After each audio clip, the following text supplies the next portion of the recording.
everyone, and welcome to the Knighted Ones podcast, episode number 20.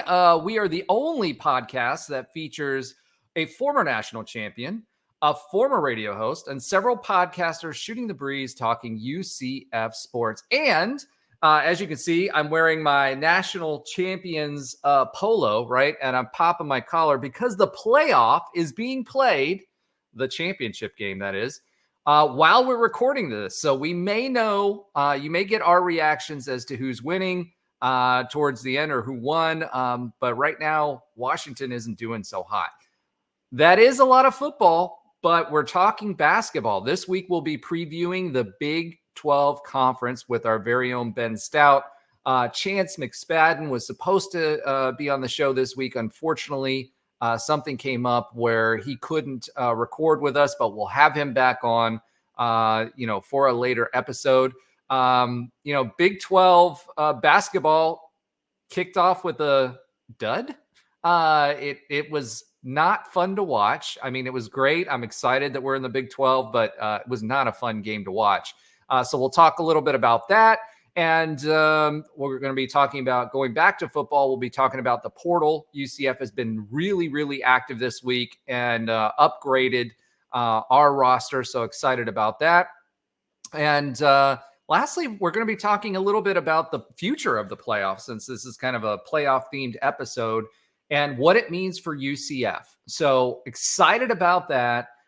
Excited to have the team back together again. And without further ado, let's go ahead and bring on Nobra, the producer. Nobra is finally back, which means I don't have to produce, and you guys will actually get quality content. So, Nobra, welcome back this week. Hey now. Hey now. There we go. He's getting better, guys. We had to give him a 2-week vacation and for him to figure out his intro, which is actually biting off of somebody else's. But yeah. Hey now. Who does it better? Who does it better? Do yours, Nobra. Hey now. Hey now. I don't know. We'll ask the guys as they come on. Trey Neal, we're bringing him on to the show. He'll be watching and reporting on the playoff during the show for us. So you'll get our live reactions and we won't miss out on all of the action. So Trey Neal, welcome back to the show. What's up? How you guys doing? We're doing great. Missing my Citronaut juice this week, so I'll be drinking water because I'm on the clock, but excited to be here. All right, next up to the stage, let's bring back Alan Levin. Alan. Hey guys, how's it going? It's going great, man. Super excited to have you back and the full squad. And the tallest member of our team, Ben Stout, by a wide margin. And if you saw Ben next to Alan, it would be an even wider margin. But it's a pleasure to have you back this week to talk some hoops. Yeah, man. Glad to be back. Thanks for having me. All right. And last but not least, but always last, Josh Lazar. Scores, man. Got the tattoo. Come on. We just doing Howard Stern quotes this entire show? What's happening? I can run. Oh boy. All right. Well, This could really go sideways if we start going Howard Stern, shout outs and show quotes. So although he seemed to have backed down and come down to earth a little bit more recently.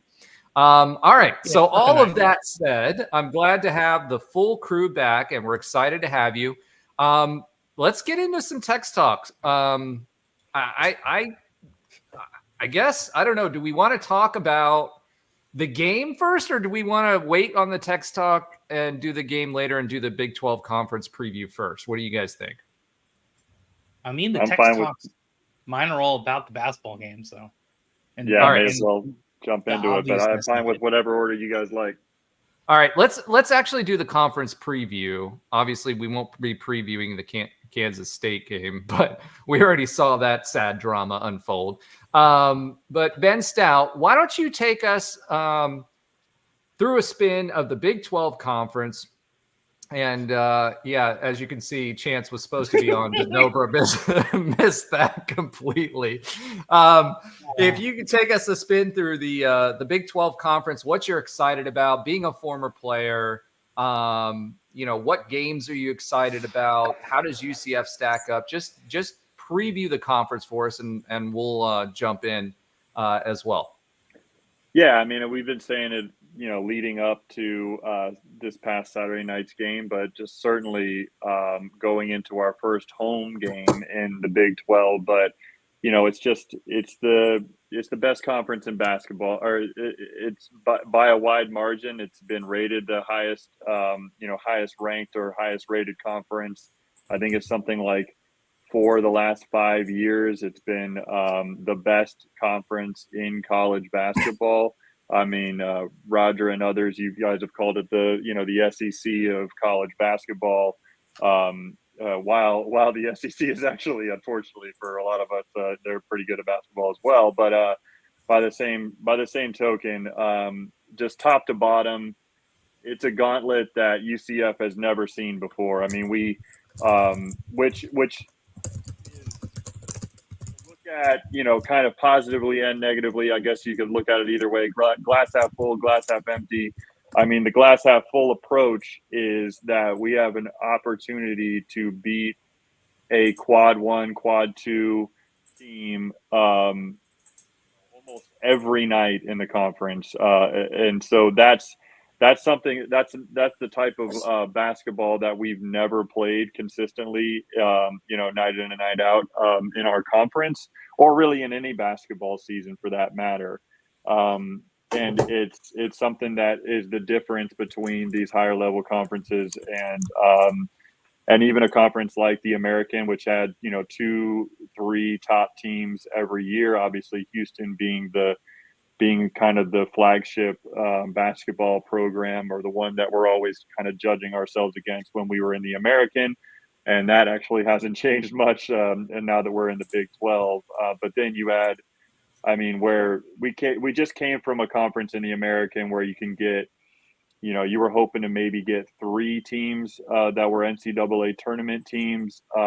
Whereas in the Big 12, in around that 500 mark in conference, or even get a little bit a couple games over 500 in conference, like you could be a tournament team. Like, that's how good this conference is, and that's because of those opportunities that I talked about. I mean, the net divides up, and I don't want to go into what the net ranking is, but as far as the way the net rankings work is, it basically ranks every team in the country, and it divides those teams up into 4 quadrants. And it's a really big deal for building your tournament resume if you can get a number of quad 1 or quad 2 wins.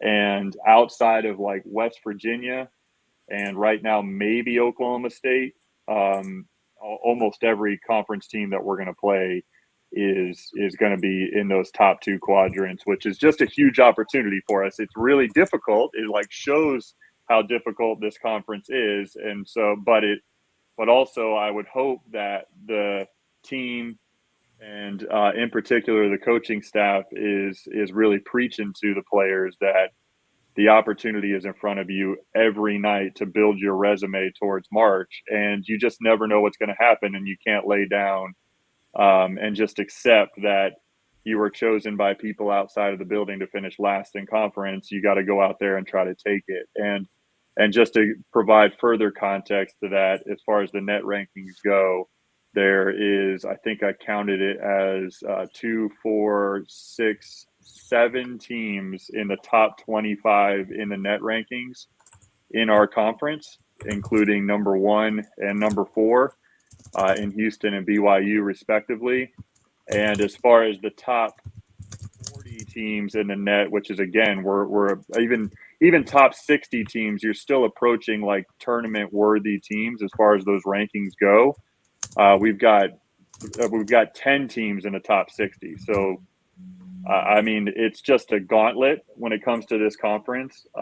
If you're asking me to look at our schedule and say where I think the biggest opportunities for victories lie, I still think we're hovering around, if you ask me to predict it today, I'm not the best at predicting lately. If you looked at my Twitter on Saturday afternoon, what was that, Ben? Oh my Hey gosh. man, I was feeling froggy. I was looking at the wins that Kansas State had, which were quality. I don't want to take anything away from them, but only scoring under 50 points against Nebraska, albeit on the road against a team that does play really good defense. I was looking at certain games where they just didn't quite figure out a way to score, and I was hoping that would really kind of play into the hands of our defense really well. But hey, I mean, and I know we're going to get into the game in a second, but I'll say that what caused me to be so terribly wrong was just underestimating a little bit about just how solid their team defense was, and it just kind of shut down our offense. So again, I don't know if I'm the best source for predicting wins or losses, but like kind of going game by game down the schedule, I haven't like totally done that, but I think the kind of 4 obvious opportunities for wins, I would say, would be the 2 games, in particular, the game at home against West Virginia coming up on January 23rd. I think that's a big opportunity there. Right now, the worst record in the conference overall. So I think that's a opportunity for us to finally, if we don't surprise somebody prior to that against the 4 ranked teams that we are about to play, two of those in the top 5 in the country, top 3 in the country, actually. We do have the number. We have the number 2 most difficult schedule in the entire country. Isn't that just wild? Because I mean, we go through so many years of being used to it, especially on the football side, of everybody criticizing our schedule. Basketball is what it is. We usually have like a pretty tough schedule and out of conference, and we've been in a pretty good conference over the last decade or so. But to have did you say the number 2 ranked toughest schedule? I mean, I did. To number have 2. that is just wild, man. Like it's just nuts. So, I mean, it's not just having a tough schedule, but like how front loaded this schedule is, where we just went on the road for our first conference game ever. Kansas State, extremely tough place to play with the reigning national coach of the year, against a team like that. And then we get a little stretch at home, but it's against Kansas, our biggest home game ever. I mean, Ben, is that an FU from the conference? Because, they got to take care of Houston, and I imagine they're probably taking care of Cincinnati. BYU, they got to take care of because BYU's ranked, Houston's ranked. So you've got us in Cincinnati, and we are definitely not the more established brand. So is that hey, we know you guys are going to suck, so we're just going to, give you the hardest schedule so that maybe our guys have a better chance of making the tournament and making some noise? I mean, maybe I might kind of agree with that when it comes to Houston, because that's like I said, kind of a premier program coming into the conference, and maybe they're treating that. But I'm not sure if I really agree with that when it comes to BYU. And BYU's been a every other year, pretty consistent tournament team. So I don't want to take anything away from them, but I mean, I don't know if they necessarily gave them, they gave them to us like right out of the gate like that to kind of prove a point. But it's just the way it shook out. I mean, you would expect Kansas to be there. You would expect Houston to certainly be there, but to get all 4 of those teams, Kansas, BYU, Texas, Houston, all ranked, 2 at home, 2 on the road, after we just went on the road in our home opener at Kansas State in a really tough environment. That's a really tough start to this conference. I would say of those 4 games, as long as we don't get like just whitewashed on Wednesday night, against Kansas, I would say what's the most winnable of those 4 games? I'd probably would say BYU. And that's only because they kind of rely a little bit more than those other teams on outscoring their opponents. They're a very high powered offensive team. And can we, maybe surprise them if we can throw off their rhythm in our half court defense? Even that is it's tough for me to predict that that's going to be a win out of those 4 teams. And I mainly say that because, BYU, their backcourt is like something special. They have got guards that I think it's 3 of the top 4 players in the conference in assist to turnover ratio are in BYU's backcourt. So they take care of the ball. They play together. They don't turn the ball over. And so maybe if we can impose our will from a defensive standpoint, I don't want to sound like I'm grasping at straws here, but if we can impose our will from a defensive standpoint, throw them off, cause a few turnovers, that's something that they're not like. That's not their game, right? They take care of the ball really well, and they score at a high clip. So we can slow the game down for them a little bit. You mean they're Maybe a good that's something. team? Yeah, they're a very high quality team, especially from an offensive standpoint. I mean, they're a really high quality team, and so those 4 games are going to be tough. But then you look at the 4 games after that, which also include 2 ranked. But we got West Virginia at home, winnable game. Record-wise, they're the lowest in the conference at 5-9. They've had a pretty tough schedule, but then we got Cincinnati on the road, and then we have a home stretch with Baylor and Oklahoma, both ranked. Number 14 Baylor, number 9 Oklahoma. Again, those 2 teams actually are kind of in the mid to lower half of the conference when it comes to team defense, and they're mid to upper half team offense. And so are they trying to rely on outscoring folks, and our defense can kind of pick up the intensity? Maybe we could steal one of those 2 ranked games. But again, it's a matter of what is our team demeanor when we go through the gauntlet of the 4 teams that we're going to face, right? Like if we're not competitive in either of those 4 games, like where is our team at mentally when we face West Virginia at home? And I'm a little worried about that. But I'm a little worried about that because of what I just saw this past Saturday night at Kansas State. But it can happen in this conference. Anything can happen with the way this team plays. So, we'll see. Let's be real. They couldn't buy a bucket at Kansas. It was just a weird game, man. It was just rough. Five free throws. 5 free throw attempts to their 23. I know. We've got some stats on this one that are odd. But I'll say this. I'll say this too. Ben, I'd love your take on this. For those that don't know, Ben was a analyst for ESPN and called a lot of games for UCF. Or not analyst, on air personality for ESPN on certain games, and obviously played, so he knows this. What do you see is the big difference in the Big 12, not just from the quality of the players, but also like the style of play? What are we going to see from these teams that we didn't see in the American? It's I don't want to sound kind of like a broken record or too cliche. It's just that it's the I think it's the consistent play, like the consistent high level of basketball that you're going to get with each team. It's almost like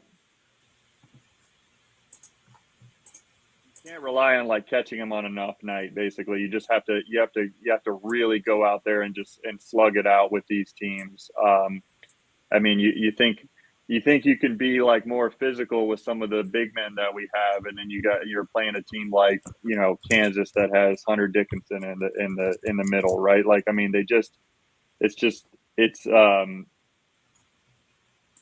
that can beat you in multiple ways because they just play solid basketball in this conference. I mean, it's just I mean, I don't really know what else to say except it's just a gauntlet. It's one thing to try to like prepare for a team and really focus your energy on beating one particular, high level team that you have, and then you may not see a team like that in 2 or 3 weeks in other conferences, but in this conference, I mean, it's like it's back to back and it just keeps coming.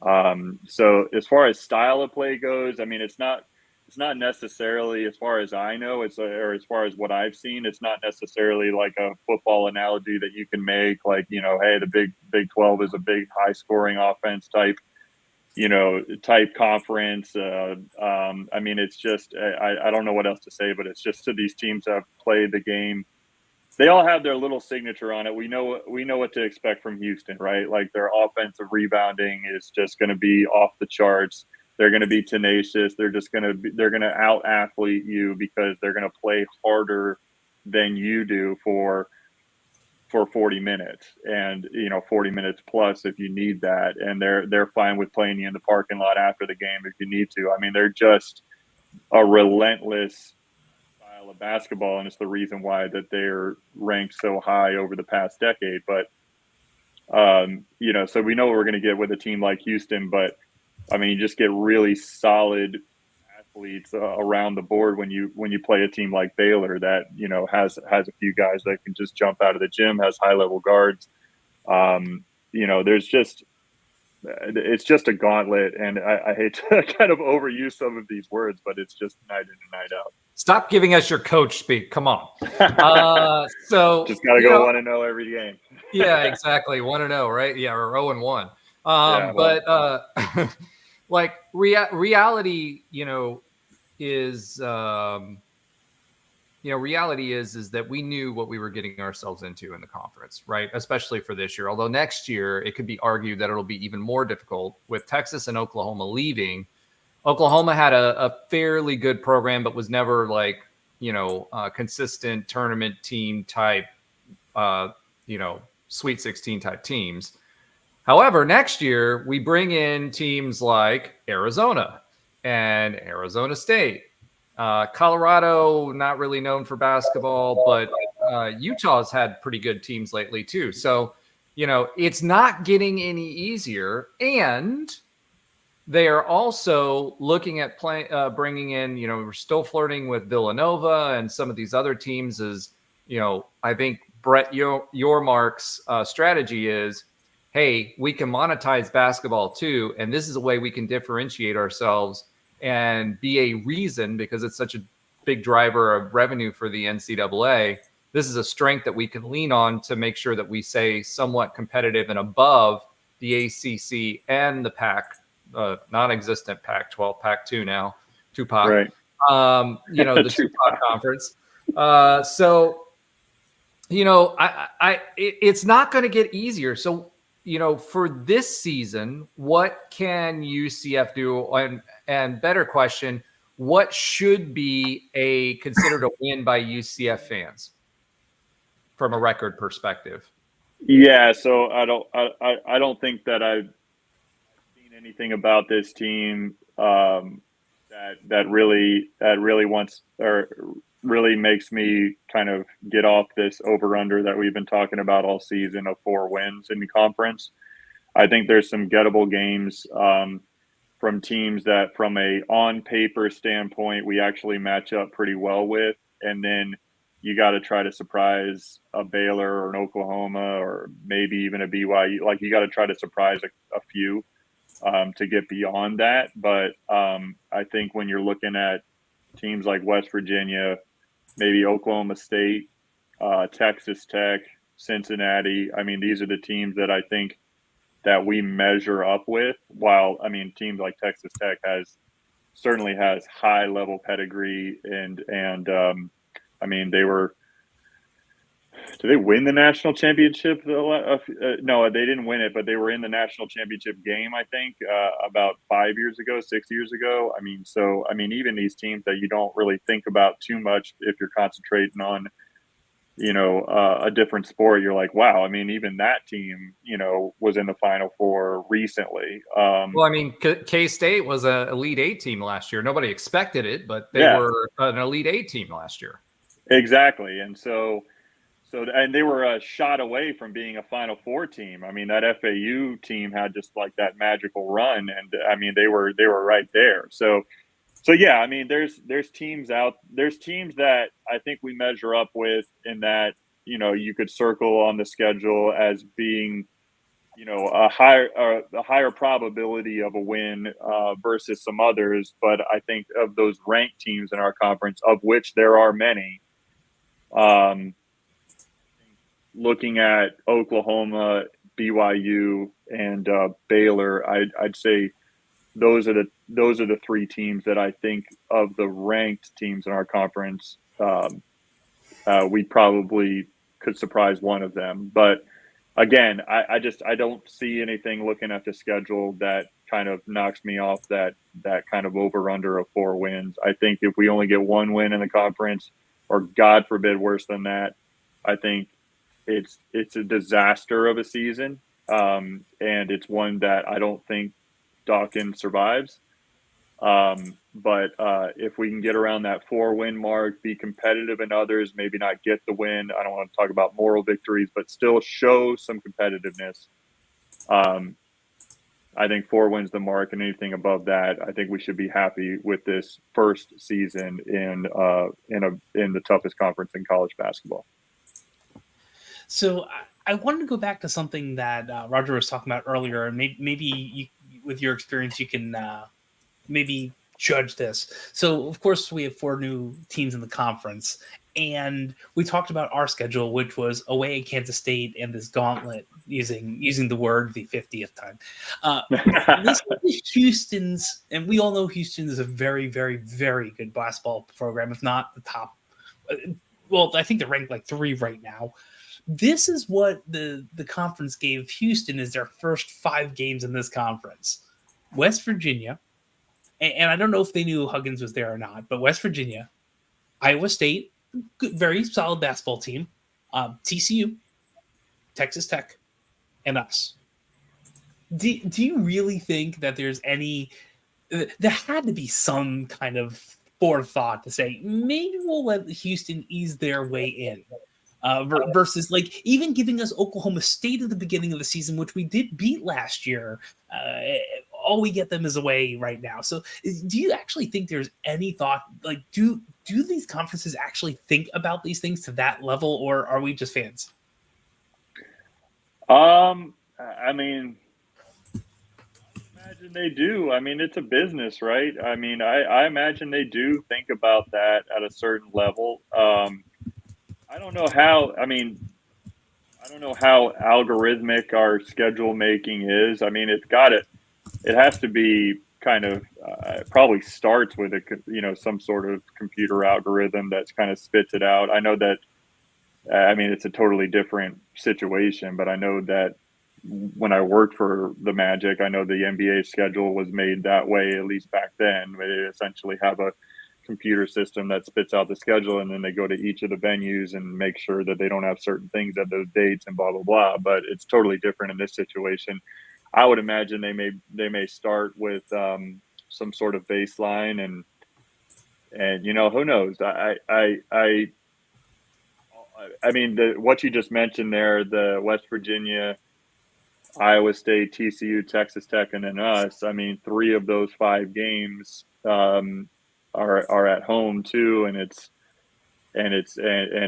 against probably the lesser of those five teams. I mean, the two tougher ones are on the road for them. So I mean, I guess you can kind of say something about that. But I mean, I don't know. I mean, it's you can be critical of it, but at the end of the day, I mean, Houston could complain about their schedule being too backloaded, right? Like, I mean, you kind of don't know exactly who the top teams, the really, really tough teams are going to be. So I mean, I don't know if I necessarily would put too much stock in that, but it could be a possibility. I would say it's probably a possibility, maybe on a smaller scale, like they swapped one game for here and there to make it a little bit easier. But I mean, at the end of the day, they're going to have to go through the same type of tough schedule. I do agree with you though, Josh, that I would have liked to seen Oklahoma State twice this year.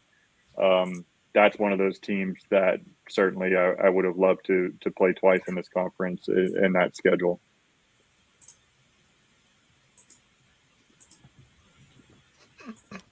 One last question for me. I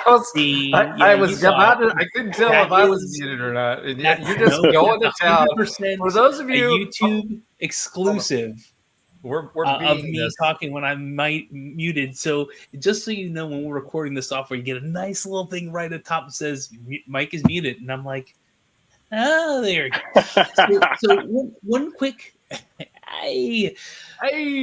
One quick thing. So Mark Daniels today, the day we were recording, talked about the vocal minority, the group of people talking on X, formerly known as Twitter, about one game in Johnny Dawkins, wonderful guy, great coach, needs to go. And I think he has about 1 year left on his contract after this year. What do you really think there's any way possible that we can find enough wins this year, or something changes at this point to make that trend a little different, at least in the eyes of the fans? And we have our own predictions, and we talked about that here. But is what possibly could happen with this team that's possible, like even minutely possible, that would change that flood of thought? I think we have to beat we have to, in order for that wave to slow down, because I mean I remember after 2017 when we had this great run in football, 2017, 2018, right? Like our fans, rightfully so, because of football, were like so ingrained on like winning every game that like I just remember like Roger and I remember like on the Nightline, like I had to condition everybody this week. Like, basketball isn't football, guys. You're not going to win every single one. But then you turn around and say, I'm going to make my bold prediction in case I'm going to temper expectations, but at the same time, we're going to win, baby. It would have been awesome if I was right, but I was so wrong. But no, I think that more than one win, John. And this sounds like crazy to say, right? But more than one win against a brand team is going to.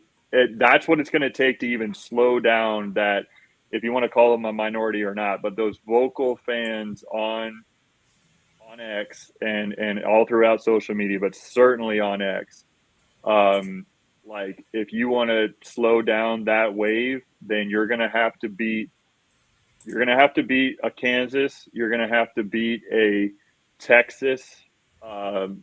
Houston would be great. I mean, that would be one that I think that would slow down that kind of talk, just because of how good they've been and how familiar we are with them.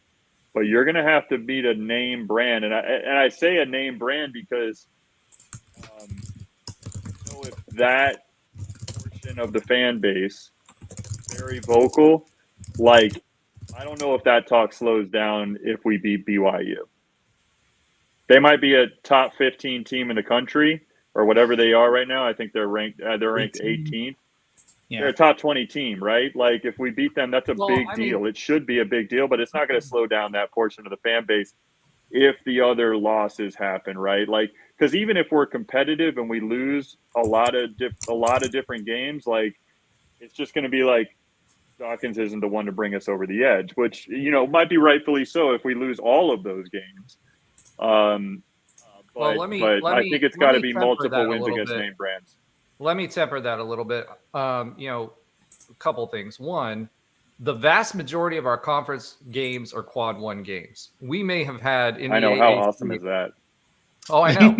In the AAC, we may have had two in a season, right? And those were out of conference. We're going to consistently have quad one opportunities from here on out, unless we leave the Big 12 and go to the SEC or something, right? We're going to have all of those opportunities.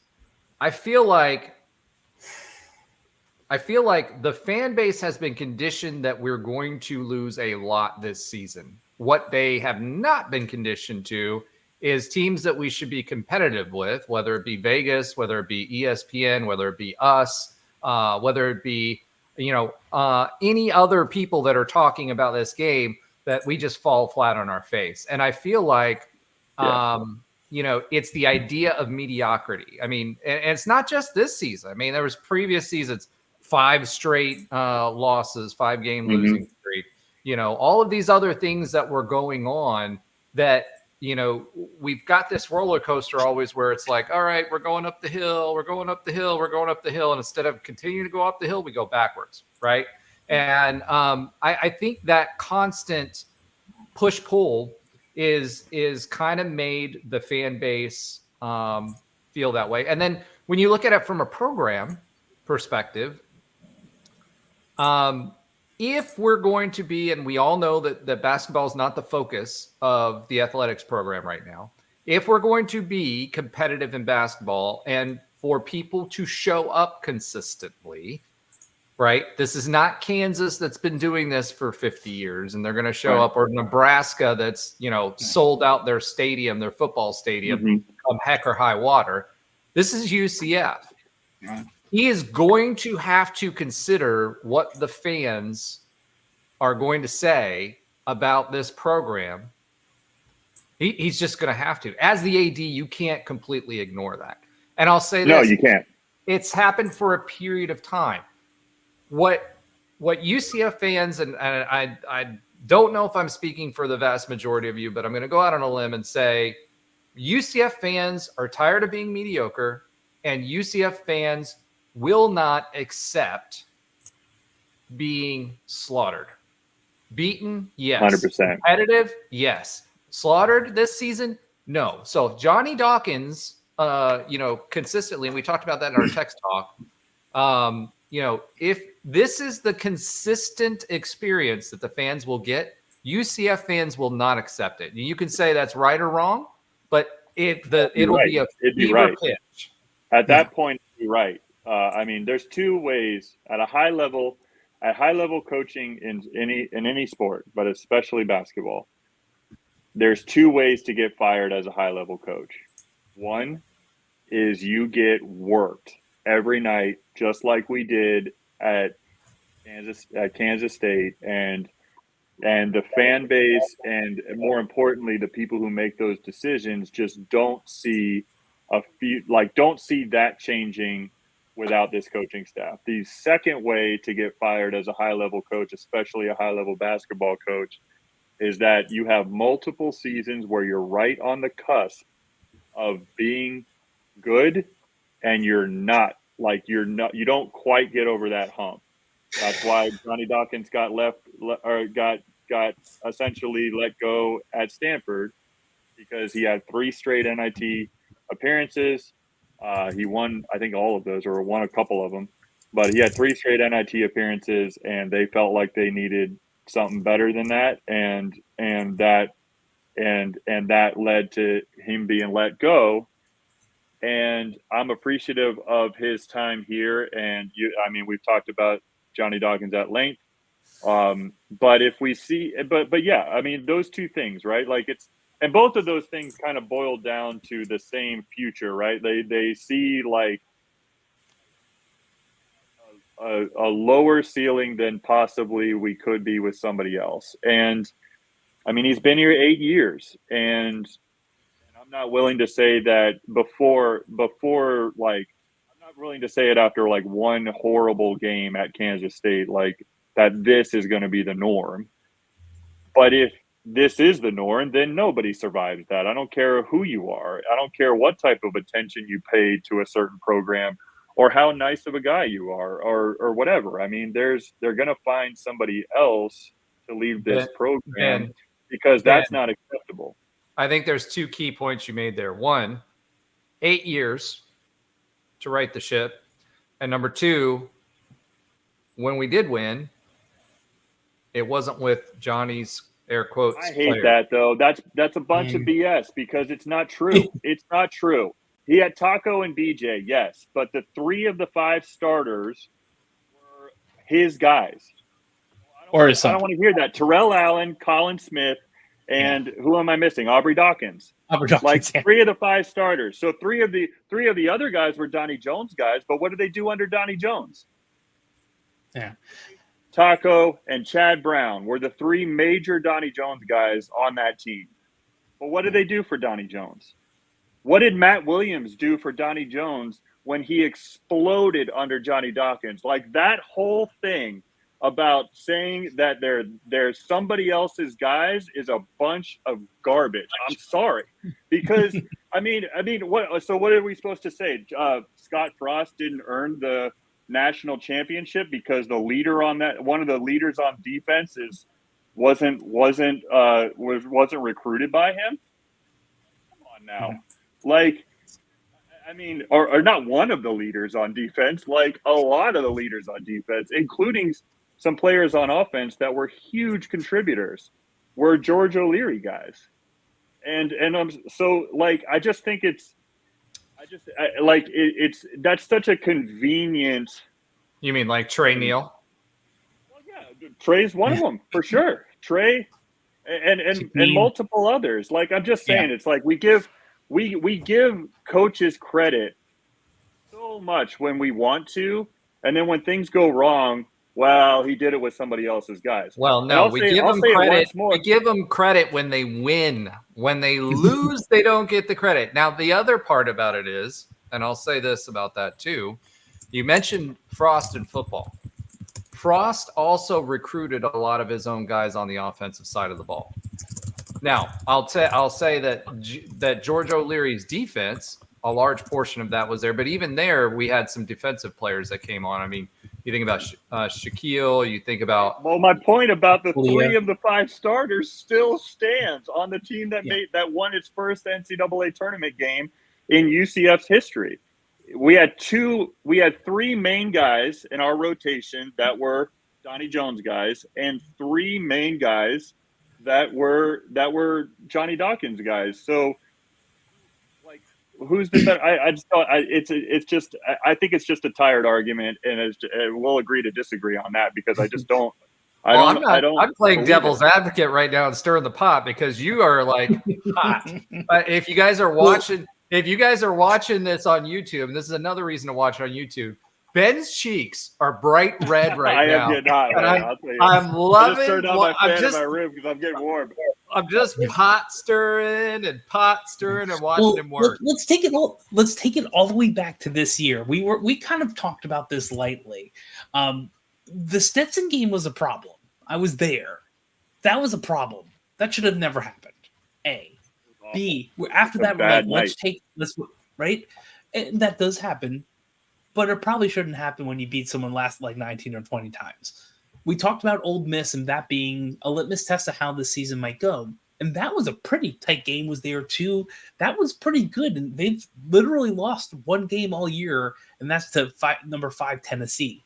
So at that point, we get a couple wins here and there, and then we just get kind of walloped on the road. If you take a step back, we're still 9-4. We don't expect to win that many more. Any reasonable fan isn't expecting to win another 8 or 10 games.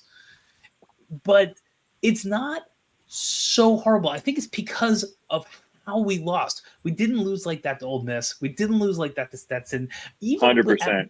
Even at Miami, there was some back and forth and some fight. And this, to me, this game at Kansas State was more of a like get smacked in the face real hard to start. Missed the, was it 14-3? It was down by 10 quick. Couldn't get over the hump, pushing a little bit at the end.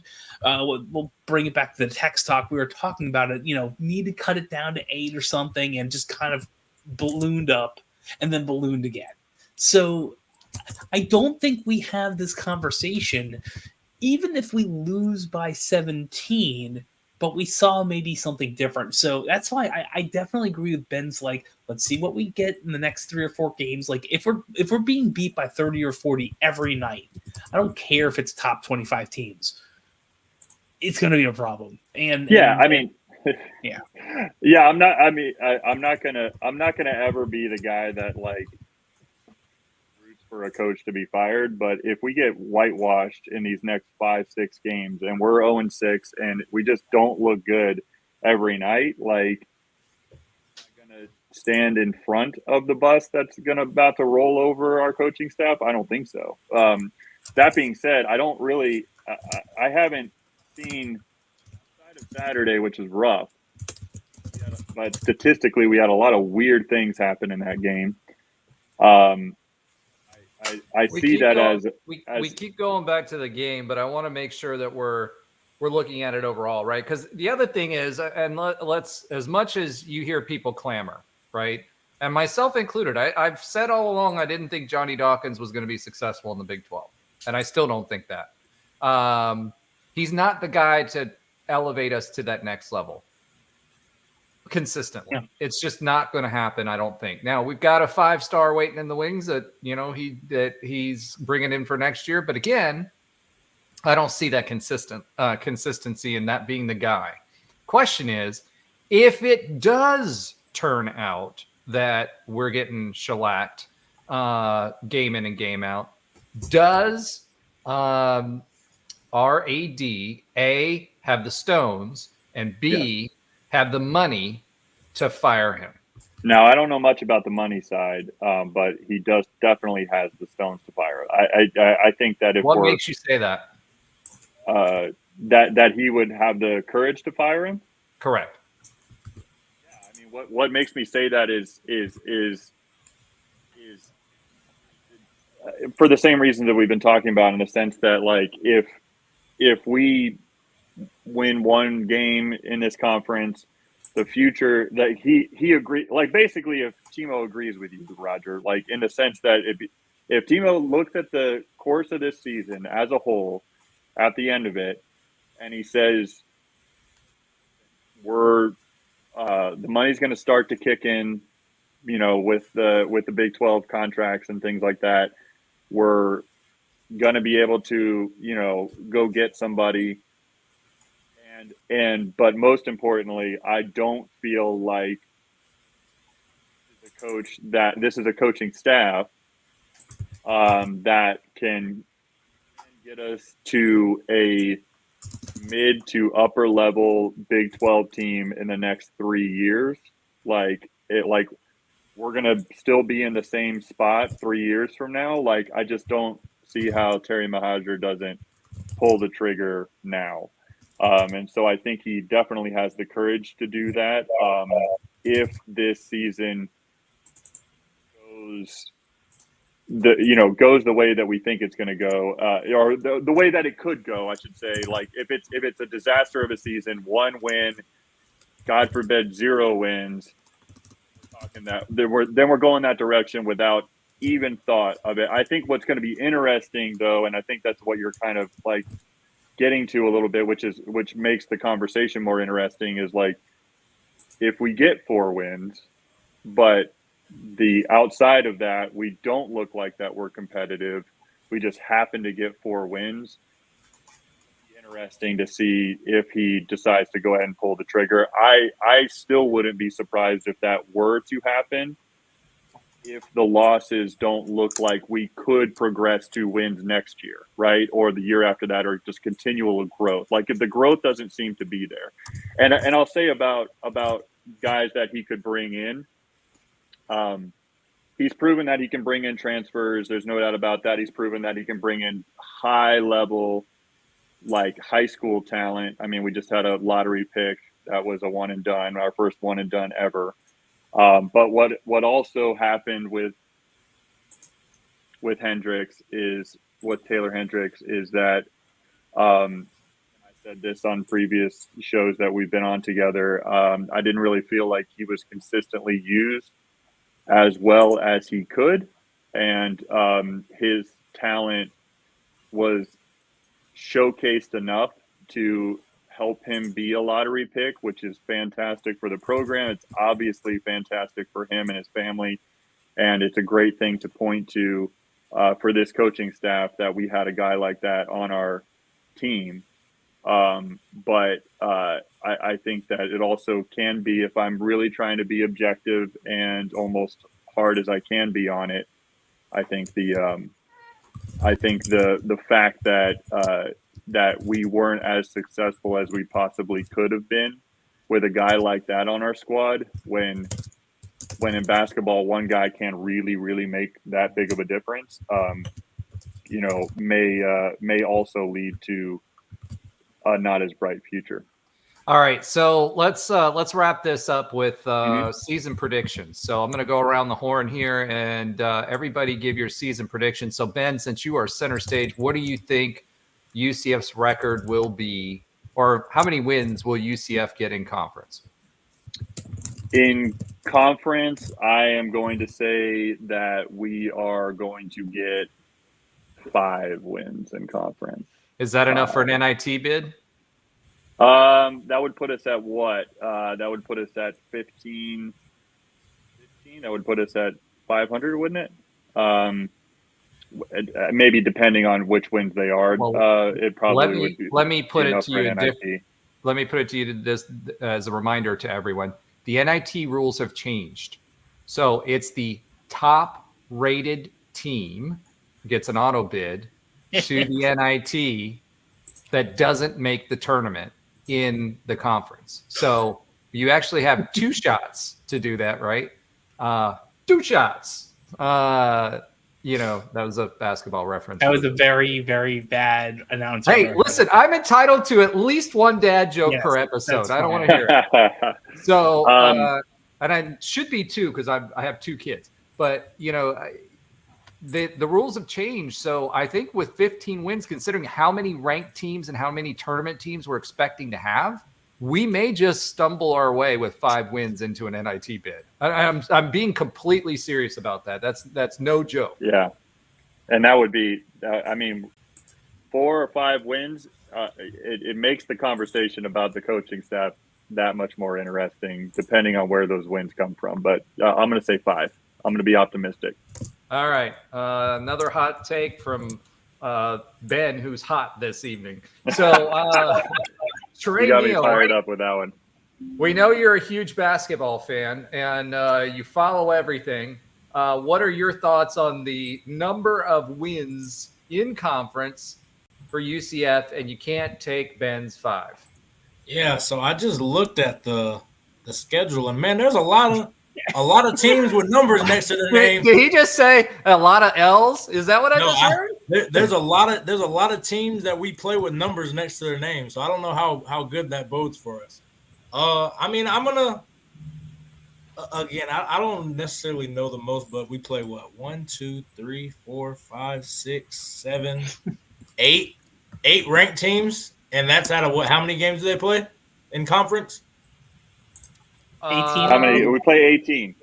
8 out of 18, and then I know you guys talking about Texas Tech. I'm gonna say 3. I'm gonna just be safe and say 3. But you got to remember, they play a lot of those teams. They'll play twice, home and away. Each other. Yeah, I saw Houston. So really, it's not 8. Let's call it 14 teams that are going to be ranked teams, assuming 2 of them we don't get the home or the away again. So think about that. Out of our conference, we will play probably 16 teams that are ranked out of the 18 games that we play. Yeah. That is with all the things. What a great opportunity it is. What a great opportunity. I agree. It is. Oh, it is. I mean, if we stumble, or if we're hoping that at least 4 teams have off nights. Let's just put it that way. Because that gives us enough quad 1. That gives us enough quad 1 wins. I mean, 5 is literally a bubble team. I think the Big 12 last year had a team with like 6 wins or 5 wins go and went into the tournament. They were a tournament team. Now, where think we they had missed. 8 wins in conference, but yeah, I think that was the lowest that made the tournament last year was 8 wins in conference, but it might have been Well, 7. then maybe it was the certainly a ACC. low number. Yeah.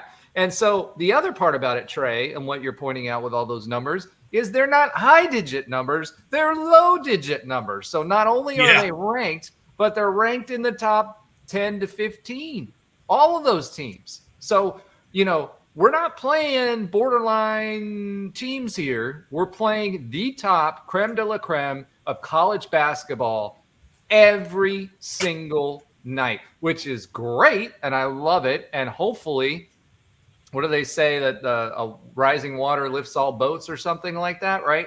Hopefully that yeah, there you go. Rising tide, whatever.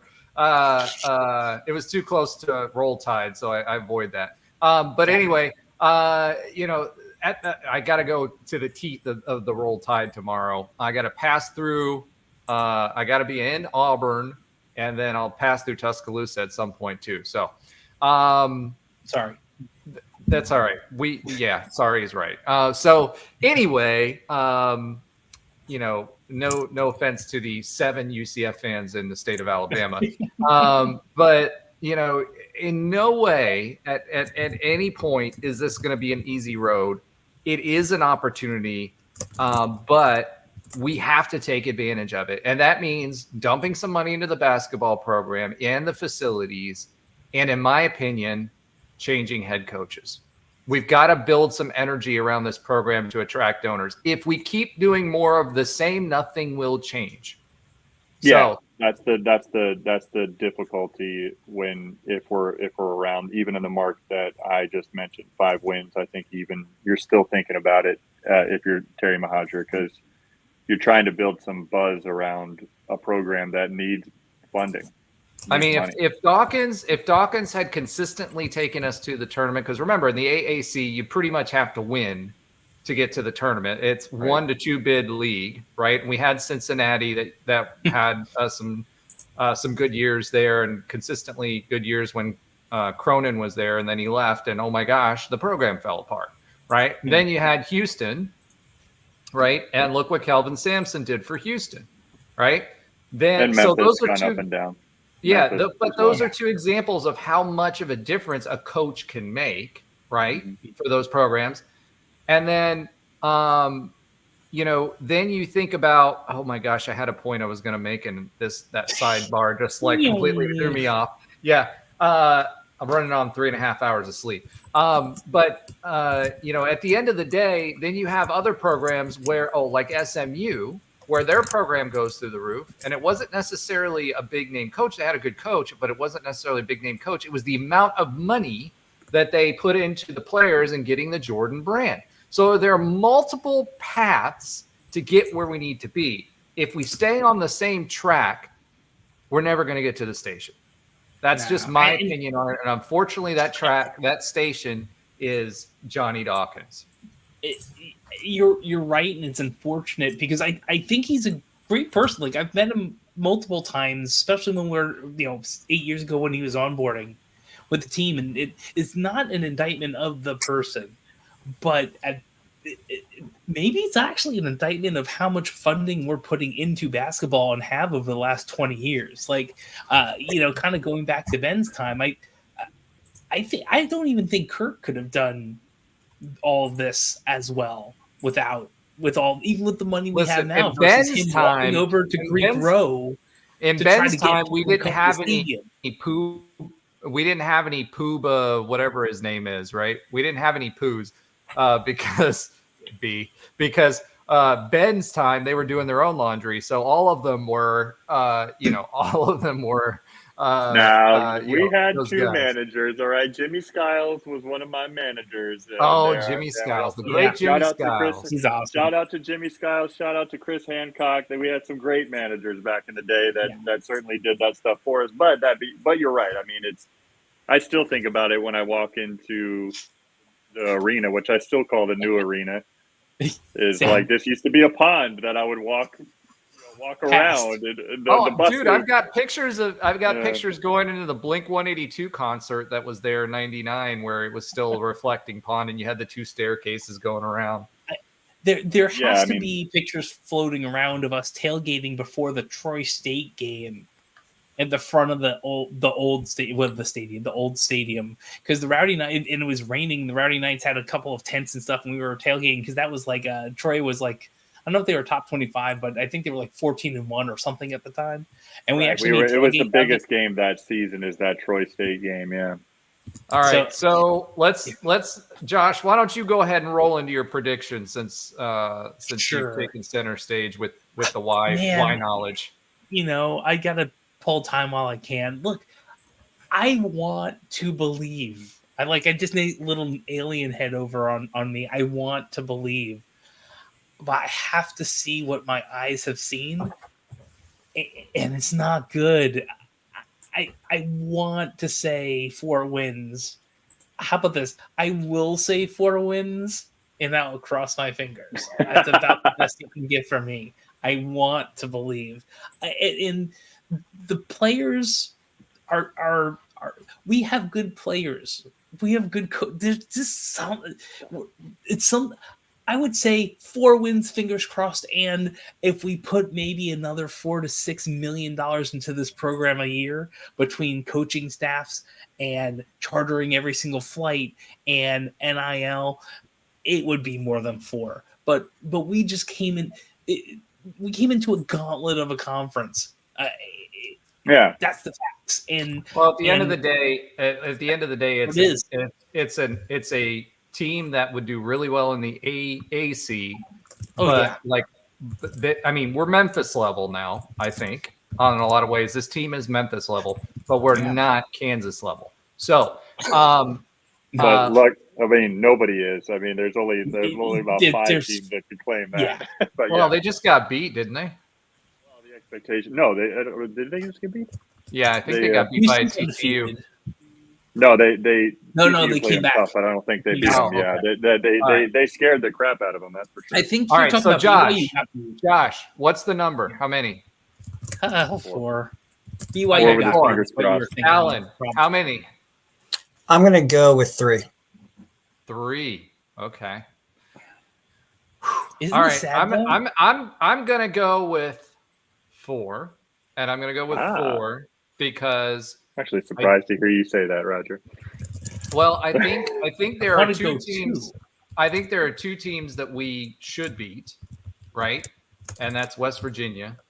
And although OSU has been playing better this year, especially their big men, I think that we could compete. We should beat West Virginia. We can compete with OSU, and have a good chance of winning that game. And then I feel like we can catch 2 off nights or catch 2 Dawkins, Gus games where he catches his hair on fire or lack thereof, his scalp on fire, and coaches his way to 2 wins that we shouldn't win. So I feel like that's where my 4 come from. And anything above that is butter. Anything below that is expected. So that's what I'm going with. I'm going with 4. All right. So let's go ahead and pivot. Another basketball term. Let's go ahead and pivot, Ben. And guys, why don't you share your text talk that you guys grabbed that was slightly humorous? Or really demoralizing? Humorous? Yeah, you're gonna have to have Josh on this one. I didn't really highlight any text talk. Probably had to censor me on that one, Josh. I'm sure. Nothing was humorous in that text talk. So Ben was talking in the first half about the team needing to get it under 10 or so to try to make an effort to tie, win, do something. And it was like about 4 or 5 minutes left in the first half. And then K-State went on a run and got it to 18. So my talk was, so you said get it to 18, right, Ben? And it was just, that was kind of like, I didn't put this in. I did.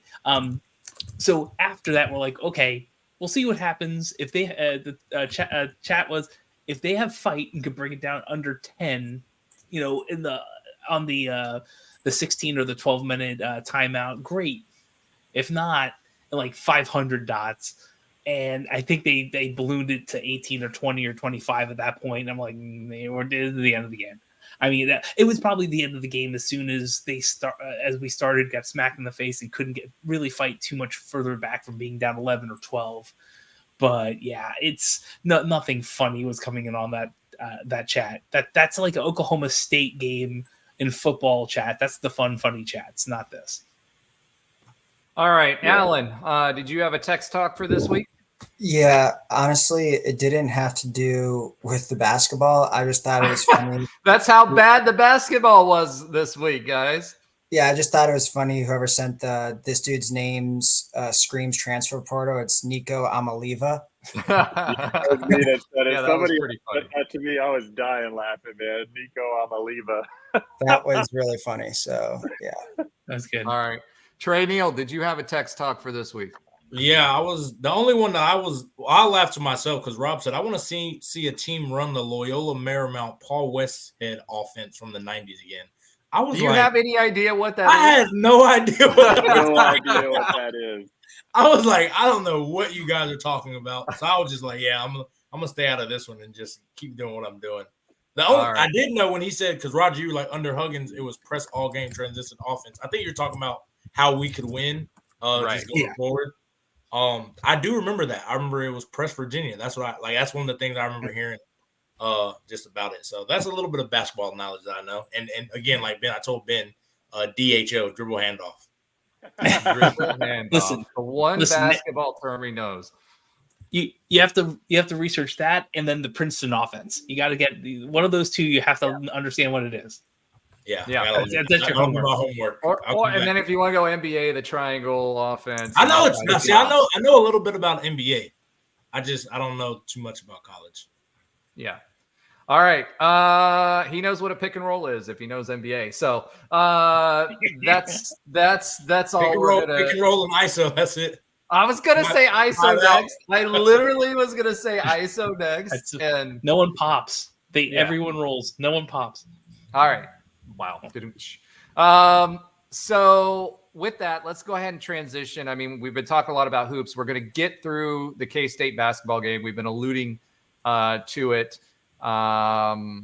this entire time. Let's go ahead and run through the game real quick, and then we'll get into some football talk after that. So for you football fans out there, you can fast forward to that talk, but we started with hoops first. So this game was, as we've all mentioned, not something that was enjoyable to watch. We were completely out of sorts. We didn't play our defense well. You could tell we scouted them with a 30% three-point, shooting percentage, which they shot, I think, 37% this game, of course, continuing the tradition of people getting hot, against our defense. And, it was interesting because, the whole game I was talking about CJ Walker, right? And how CJ Walker was actually a detriment early on. And offensively, he provided a spark later when he was used the way that what his strengths are, which is in the paint, right? We've had him out there on, I know what we're trying to do. We're trying to space the floor by pulling him out of the paint, but he is a bruiser in the paint. Yes. And so we need to have him in the paint defensively and offensively, right? And from a rebounding perspective as well. So, but just our offense, our point guard play was atrocious. It was terrible from start to finish. The stats for DJ were 5 points. Well, he had 10 points, but he was. Yeah. But it was his turnovers that really concerned me. 5 turnovers, only 2 assists. 5 turnovers, right? 5 turnovers, 5 fouls. So he was five. He was high-fiving everybody in the wrong way, and the attitude. I want our guys to have a little bit of, a little bit of juice to them when they're out there playing hard, right? But I don't want them getting teed up multiple times a game, especially your point guard leader that way. That little chicken wing elbow he threw out there, I mean, that was a little too obvious when he's playing that way. And they just looked mad and angry and consternated. They were jawing at each other consistently, which I want you to be competitive, but it got to the point where you could see it on their faces that they weren't just being competitive. They were angry, and it was getting them out of their game as well. So offensively, we couldn't get anything done. We kept, we tried a few different things, but we really needed to be able to penetrate the paint with an extra pass and either kick out or take the shot and draw the foul. What we did instead was we passed around the 3-point line around the key and wasted 5-10 seconds every time before we tried to do something. I saw nobody cutting. Nobody. They were just standing around. And I said that in the text talk in the middle of the game, and then the announcers talked about it in the second half. Nobody's cutting to the basket. Nobody. There's no movement, no ball movement. You get no movement, you get no ball movement, you get hero ball because there's nobody to pass to and nobody to go to. And nobody's clearing out the space so that someone can drive the paint. So, this is my Roger yells at the basketball clouds segment this week because it just wasn't good enough. They didn't do anything that we said we were going to do. They didn't play defense well. When Walker was out there, you could tell he didn't know he was missing he missed 3 assignments that led to points. And that was just in the first half. And he was throwing everybody else off because he would either stay or he would, instead of going back into the paint, to come off of a trap, or when he was coming up to try to stop a point guard or something, he did not go back to the paint and retain his assignment. And because of that, there's no rotation whatsoever defensively for backup for help in the paint. And that resulted in fouls and that resulted in poor defense. So, yeah, I'm yelling this week because it's one thing if we look like we knew what we were doing, but this game offensively and defensively, we didn't look like we were doing. And Johnny Dawkins should have never quoted. He had a quote. It was right before the Christmas break where he said that they drill defense and they drill defense and they drill defense and they drill defense and offense. He just says, hey, it's going to get better with time. He basically said when we screw up, and the players said this too, when we screw up on offense, he's like, don't worry about it. He doesn't drill them. He doesn't focus on offense. This team needs to focus on offense. Yeah. Because we've got none right now. We've been talking about it all season that it hasn't been consistent, especially in the half court. But yeah, I would say lost.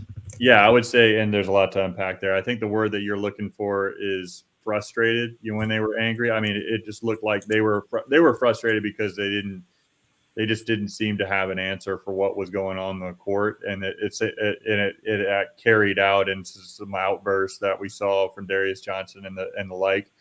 I agree with you, and I will say, as somebody who has talked a lot of positive things about Dawkins and his staff, I just, one of the things that I would say has been the biggest issue is just offensive sets in general for this team, especially in the half court. And when we get in trouble and we face a team like Kansas State, at least was on Saturday night, they weren't this way against some other teams because they're not exactly like the highest ranked defensive team in the conference, unfortunately for us. What we saw on Saturday night was they were cutting off passing lanes really well. They were flying around to the ball, and because I can't disagree with anything that you just said about the lack of ball movement, the lack of off ball movement, like cutting into the lane, getting to the open space, trying to get the ball in the paint in any way possible. Unfortunately, I think this is the type of blueprint. If you're a fan that really pays attention, and God knows the opposing coaches pay a lot more attention than even we do. It's the blueprint on how to beat UCF.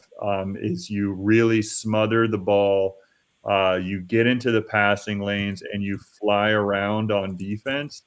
And this causes them to revert back to what you don't want to see from this team, They revert back to that hero ball, as you said, Roger. They revert back to just one-on-one.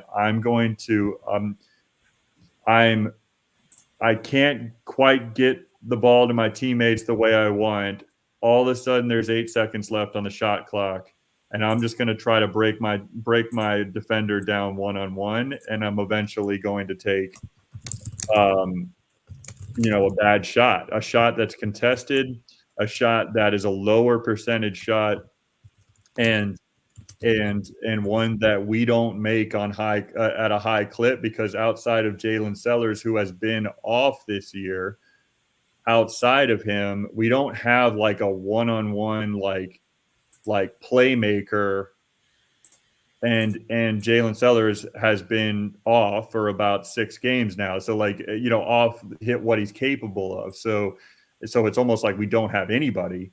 And that's a real problem. And what did we talk about what this team likes to do, right? Like they like to, or at least they show that they like to use their depth as a strength, and they like to press hard and pressure defense and turn the other team over and turn that into transition offense. And what did I say in the text talk numerous times? Like, doesn't matter if that's your game plan. If you can't score, you can't set up the full court press. Like, you can't set it up. Like, you don't set up a full court press off of a turnover. You just don't. So if you can't score on the offensive end, you can't score in the half court, you won't be able to set up the full court press. And because of that, because we couldn't score, especially for long stretches in the first half, we couldn't play to our strengths. We had to just be in scramble mode. And you're also right in the sense that during this game, and we talked about it last week, how like I am able to point to multiple examples of this team being just like fundamentally like stellar in their half court defense, especially the rotations that they have on the backside once the ball gets swung from one end of the court to the other, like how they move to cover for each other, to make sure that their man is covered, but also they're able to be in the right position to help. I mean, it was just a clinic on K-State's part, and we just looked lost on defense, which is something that even the Stetson game, which was just a bad look for our team, like we didn't lose that game because of those reasons. Like we lost this game in a way that we haven't seen all year from this team. Like the Stetson game, they won that game because they couldn't miss from the outside at the start of the second half. That's the reason why we lost that game. And they shot lights out from the free throw line and the 3-point line. But like we lost this game because of all the reasons that you and I just pontificated on for the last, however long. Like we lost this game because we just got outplayed on both ends of the court. And it's a real problem, and it's been a problem. Honestly, as with the entire tenure of Johnny Dawkins, and even leading into before Johnny Dawkins, where when we get really pressured in the half court on offense, we seem to be taken out of any game plan that we might have had on the offensive end, if we had one, and we just kind of give up, and we just kind of see if we can break it down one-on-one. It's like all the success that we've had this year, none of it has been because one player just broke down his opponent one-on-one and had just had a game. Like even the big-time games that Jalen Sellers have had, it wasn't because it was ISO ball. Like he had great games because we used the extra pass, and he either knocked down a shot or he pulled up in the mid-range, and he made a good play. But like the low percentage shots that we saw in this game it's just tough to watch, and it's really frustrating. So like it's that goes back to something neither one of us mentioned, but we identified early on, which is the lack of perimeter 3-point shooting consistency, right? Yeah. Because you cannot space the floor if you don't have shooters that they're afraid of. So what did you see happen in this game? You saw them all clog the paint. So if you've got that happening and they're clogging the paint because they're not afraid of you shooting from the three, right? You either got to volume shoot your way out of it to keep it close and use your defense and rely on that, or, which is what should be happening, you see ball movement and player movement on the floor to create the spacing and get the ball to where it needs to be so that they don't have three defenders playing in the paint. And for the life of me, I don't understand how we couldn't do that. So what ended up working for us was when we brought in CJ Walker into the paint, and that way we had numbers, or at least even numbers, and we had guys that could bully and get to the rim. We can't do it from the perimeter. If we're not going to pass around the perimeter, just rolling here and passing it to each other in the same spot, that doesn't move those guys out of position, right? Yes, you're going to rotate, and there's times when that's a good strategy, but this is creating space because the ball can go faster than what someone can move.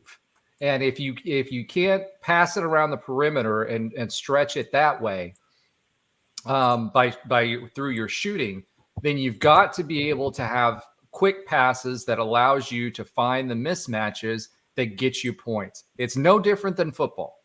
No different, folks. If you understand football, you understand basketball too. It's just less people in a smaller space. And I'll also say about Darius Johnson, he just I don't want to come down on him too hard, but he had 5 turnovers, and those 5, about at least 3 to maybe 4 of those turnovers happened early. Like, they happened when the game was at a critical point in the first half, and it seemed like, hey, if we just get something going on this possession, it's going to happen. And he looked so sped up. It was really unfortunate to see, because I hate to say this, but he just didn't look ready for the moment. Like, he didn't. I mean, especially in the first half, he looked sped up. I mean, I hate to keep repeating that, but that's what he looked like. I mean, he just looked like he was playing. He was like trying to play like faster than he should. He was, and he had a lot of turnovers and critical moments in the first, kind of that 10 to 15 minute stretch in the 10 to 15 minute marker stretch, like in that first half, where it looked like the game was just kind of like, this is a spot where it could kind of go over either way. I mean, going into that's about the time where we had a couple of successful plays in a row, and I made that text message that Josh referenced, like, hey, we cut it to about 8 here. Like, we're in better shape, especially starting the game off so terribly. I think it was 14-3 or whatever. But those were the moments where DJ just takes it up the court and he's like rushing, and he makes a bad pass and they steal it and they're breaking away on the other end. And all of a sudden the game just gets broken wide open again. And it was just on that part, when you have to rely on your point guard, coming through for you in those tough on the road games where you really have to make an impact, and you have like 4 or 5 critical turnovers, most of which happened in the first half. It's just all right. So let's run through some of the stats, and some of these may surprise you. We were 22 of 65. K-State was 25 of 58. We actually got more opportunities than what K-State did, okay, offensively. Because transition, they're mostly off steals and transition. Right. High percentage shots. So you got 33, that were blocked. They had like 4 or 5 blocks, and they had 3 or 4 were off of turnovers that we were trying to score on. And then we got a couple that were blocked, and we got putbacks, which is good because that means the team's following them down on the fast break. So 33.8%. We were 5 for 21, 23% shooting from the 3-point line. You cannot do that in college basketball. They were 37.5, which again is above their average by 7.5%. Free throws. UCF 3 of 5. K-State 18 of 23. 5 versus 23. I don't think I've seen as lopsided a free throw, especially when you consider that we had 7 more shots at the basket and, they got 23 free throws. Now, some of them were off of technicals. So take what? There were 5 technicals shots out of that too. So take that off of there. So, you're still 18-5. 18-5. There's no way that a game gets called that way. Yeah, that's the one part that I hate. I hate talking about it because it always sounds like an excuse if you're outside of a UCF fan in this moment. But it was tough to see that. Like, I mean, we've just talked about at length about how we saw a lot of disappointing things that happened on the court on Saturday night. But like, when you're trying to fight, like trying to grasp at straws to do anything to fight back, and then time and time again, you might take it to the rack and a lot of contact was made and they don't call it at all. You have a guy of ours on the floor and they're going back the other way. Similar, if not less, contact is made 10 seconds later and they're on the free throw line for 2 shots. Like, that type of stuff, what's already happening on the court is demoralizing to any college basketball, any basketball player in general. But like, you add the referees on top of that, where it's a discrepancy that I agree with you, Roger. I don't really see very often, especially in a game that was played this physical on both ends of the court. There was the refs will typically, if it does get that out of whack, they will typically start changing their calls a little bit so it doesn't look so stark, because especially late, right? Yeah, especially late. But you didn't see it. I mean, it's just. It was a lopsided game from a referee standpoint. I know that if a K-State fan is listening, this just sounds like an excuse, but I mean, we lost this game because of multiple reasons. We lost this game because we didn't make shots, and it's not that this is part of it, though. I mean, the momentum is certainly something to be said about it, and trying to fight back after you're just having such an awful game from the field, from a shooting standpoint. Like, you feel like you can't buy a bucket, and you can't even buy a free throw shot either. It's just tough. So at our shooting percentage for the season being around 70%, you're talking about 12 to 13 additional points that you gave up right there. So, yes, it's 77-52. Should it be 65 to 77, so it doesn't look as lopsided? Maybe. But the only reason I pointed out is because the disparity is so vast that I don't think I've ever seen that in another basketball game ever. Now, rebounds, we actually did fairly well. This was an offensive rebounding team known for it. The offensive rebounds, we out-rebounded them 16-13. So that was solid. Steals, 7-9. Blocks, 6-6. Now, normally 6 is a lot of blocks against K-State. Opposing teams typically do not get 6 blocks on us. Turnovers, 13-12. Points off of turnovers, 16-17. Fast break points, 4-8. That's actually surprising, but yeah. Yeah, it is surprising because we should have had more than that. But again, it goes back to the blocks and uncalled fouls. Because usually if you take it to the rack, if the team is playing on its heels, they're going to foul you. And it also felt like, and maybe it was just not counted as a fast break point, but I think K-State was able to get some pretty good looks early in the shot clock, and it wasn't quite called transition offense, but it was just right on the cusp of that. Like, their first look was like a good one, and and I think that's the reason why I'm surprised that they didn't actually have more fast break points. So this is kind of an odd stat, right? So we got 20 fouls to 12 fouls. Right. So technically, the number of shots that we just mentioned, somehow we supposedly got 20 fouls on us and they fouled us 12 times, but we only went to the line. What did we say? 5 times. Yeah. How did that happen?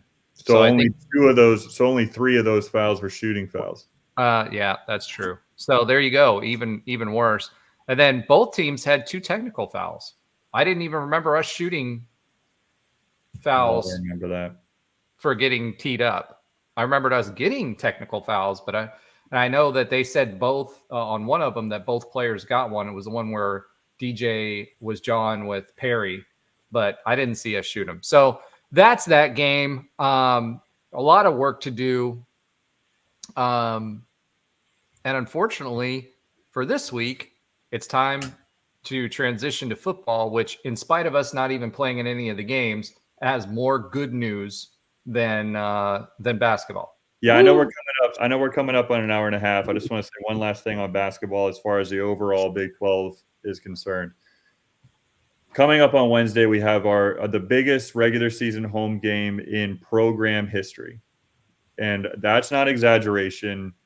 When a program like Kansas comes to UCF, there's no exaggeration when I can make that statement. Like, I can make that statement without any hesitation.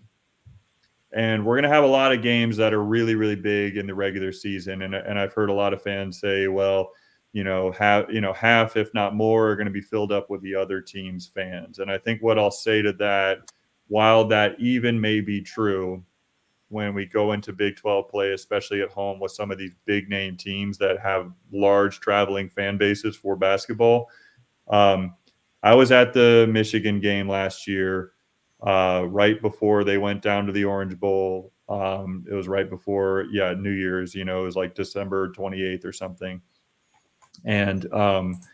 And I think that game is just a great example of like how UCF fans should not necessarily stress about the percentage of fans for the opposing Big 12 teams coming into our arena. A sellout game is a sellout game. And we make a run. That Michigan game last year basically proved to me, because I'll never forget it, one of my best moments as a fan in the arena. That Michigan game proved to me that if we go on a run, I don't care how many of the opposing team fans are in our arena, our fans are going to be louder than anybody can think of. And that's what excites. That's because they're not 95 years old. And for me, I'll say this. We were just talking about how we drive revenue for the basketball conference, or for the basketball program. If Kansas wants to buy tickets that UCF fans are not buying, great, because that revenue has jumped right back into our program, which will make us better. So absolutely, we will break multiple attendance records this year. Starting with Wednesday night is going to be the biggest UCF home basketball game in the history of the program, and that's the opportunity that's in front of us. That's really exciting this year, and so. Just wanted to say that as a kind of period at the end of the sentence on the Big 12 preview going into it. All right. So I'd call that an exclamation point as opposed to a period, but that's okay. If you want to be more demure, I totally understand. All right. So let's get into some UCF football talk.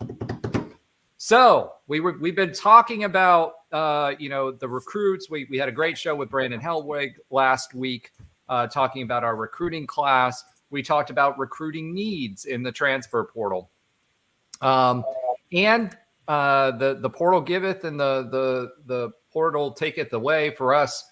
Outside of a couple of players, maybe one or two, we got the better end of that deal. So UCF landed a few transfers this week. We've got a linebacker, which we needed, Josiah Pierre from Texas Tech. Former four-star cornerback Antoine Jackson from ECU, who was originally signed to Miami, got out of it, followed his girlfriend to ECU, and I don't know what their status is, but his status is at UCF. Western Kentucky O-lineman Wes Dorsey, he's a big dude, and he's a fifth-year senior. Wide receiver Goldie Lawrence, and that should be familiar to Knights fans because last year that recruitment went down to the wire last year, and Goldie ended up going to FSU. He played, I think, a few times last year, but came back home. And then linebacker Xavier Carter from UNLV, also very talented and very big.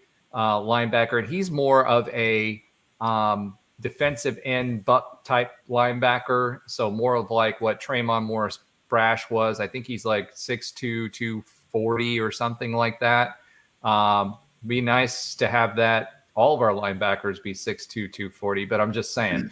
But I'll take what I can get. Alan, I know you went hard in the paint for this, so why don't you another basketball reference there? That's 4. Why don't you give us your thoughts on this recruiting class? Yeah, for the transfers or the recruiting class? The transfers. Oh, okay. Yeah, I mean, I think Gus really for the last few years has done a great job, filling the gaps for the positions that we've needed most. And I think we said like maybe 2 or 3 podcasts ago, the biggest positions in need, at least in my opinion, were offensive line, wide receiver, depending on what Baker did. And now we know that he's going pro. Maybe one defensive end to replace Tremont Morris Brash, and then obviously linebacker and cornerback. And that's pretty much over the past week. Those are pretty much all the exact positions we've gotten. So I'm pretty thrilled with the guys that he's been able to get. Some of them are a little under the radar, some G5 guys, some FCS guys, but they all have some good pedigree, whether it's All-American in the FCS or All-Conference in the G5. Obviously losing Baker is tough, and there's not probably one guy that can really replace him, but someone like Goldie Lawrence came really highly recruited out of high school and obviously chose Florida State. Didn't play much last year, only played in like 1 or 2 games. Actually, they had a lot of other freshmen that played over him, but I think he's a guy with a lot of potential and obviously has 3 or 4 years of eligibility left. So I'm pretty happy with the guys we've been getting. I think the ECU cornerback we got, Antoine Jackson, was a really good pickup. He was a 4-star out of high school, was recruited essentially by every big school in the country, every Power 5, Texas, Ohio State, you name it. So I think they've done a great job. We lost Corey Thornton, went and got a 4-star guy, lost Javon Baker, got a young receiver with potential, lost a guy like Tremont Morris Brash, got some defensive ends, and now we're finally getting some linebackers. That was a big concern because the Cincinnati guy we got, Deshaun Pace, we all thought he would be a linebacker, but then on the graphic they listed him as a safety. So now we've gotten back-to-back linebackers, which is obviously our biggest position of need. And a lot of these guys have played significant amount of reps in college football outside of maybe Goldie Lawrence and one of the offensive linemen. But overall, most of these guys have played a lot of college football at their previous stops. So I think they've done a really good job. We know we're going to miss on some of these guys, but if we can just hit on a few of these guys, I think we're filling out the roster with our biggest needs real nicely here.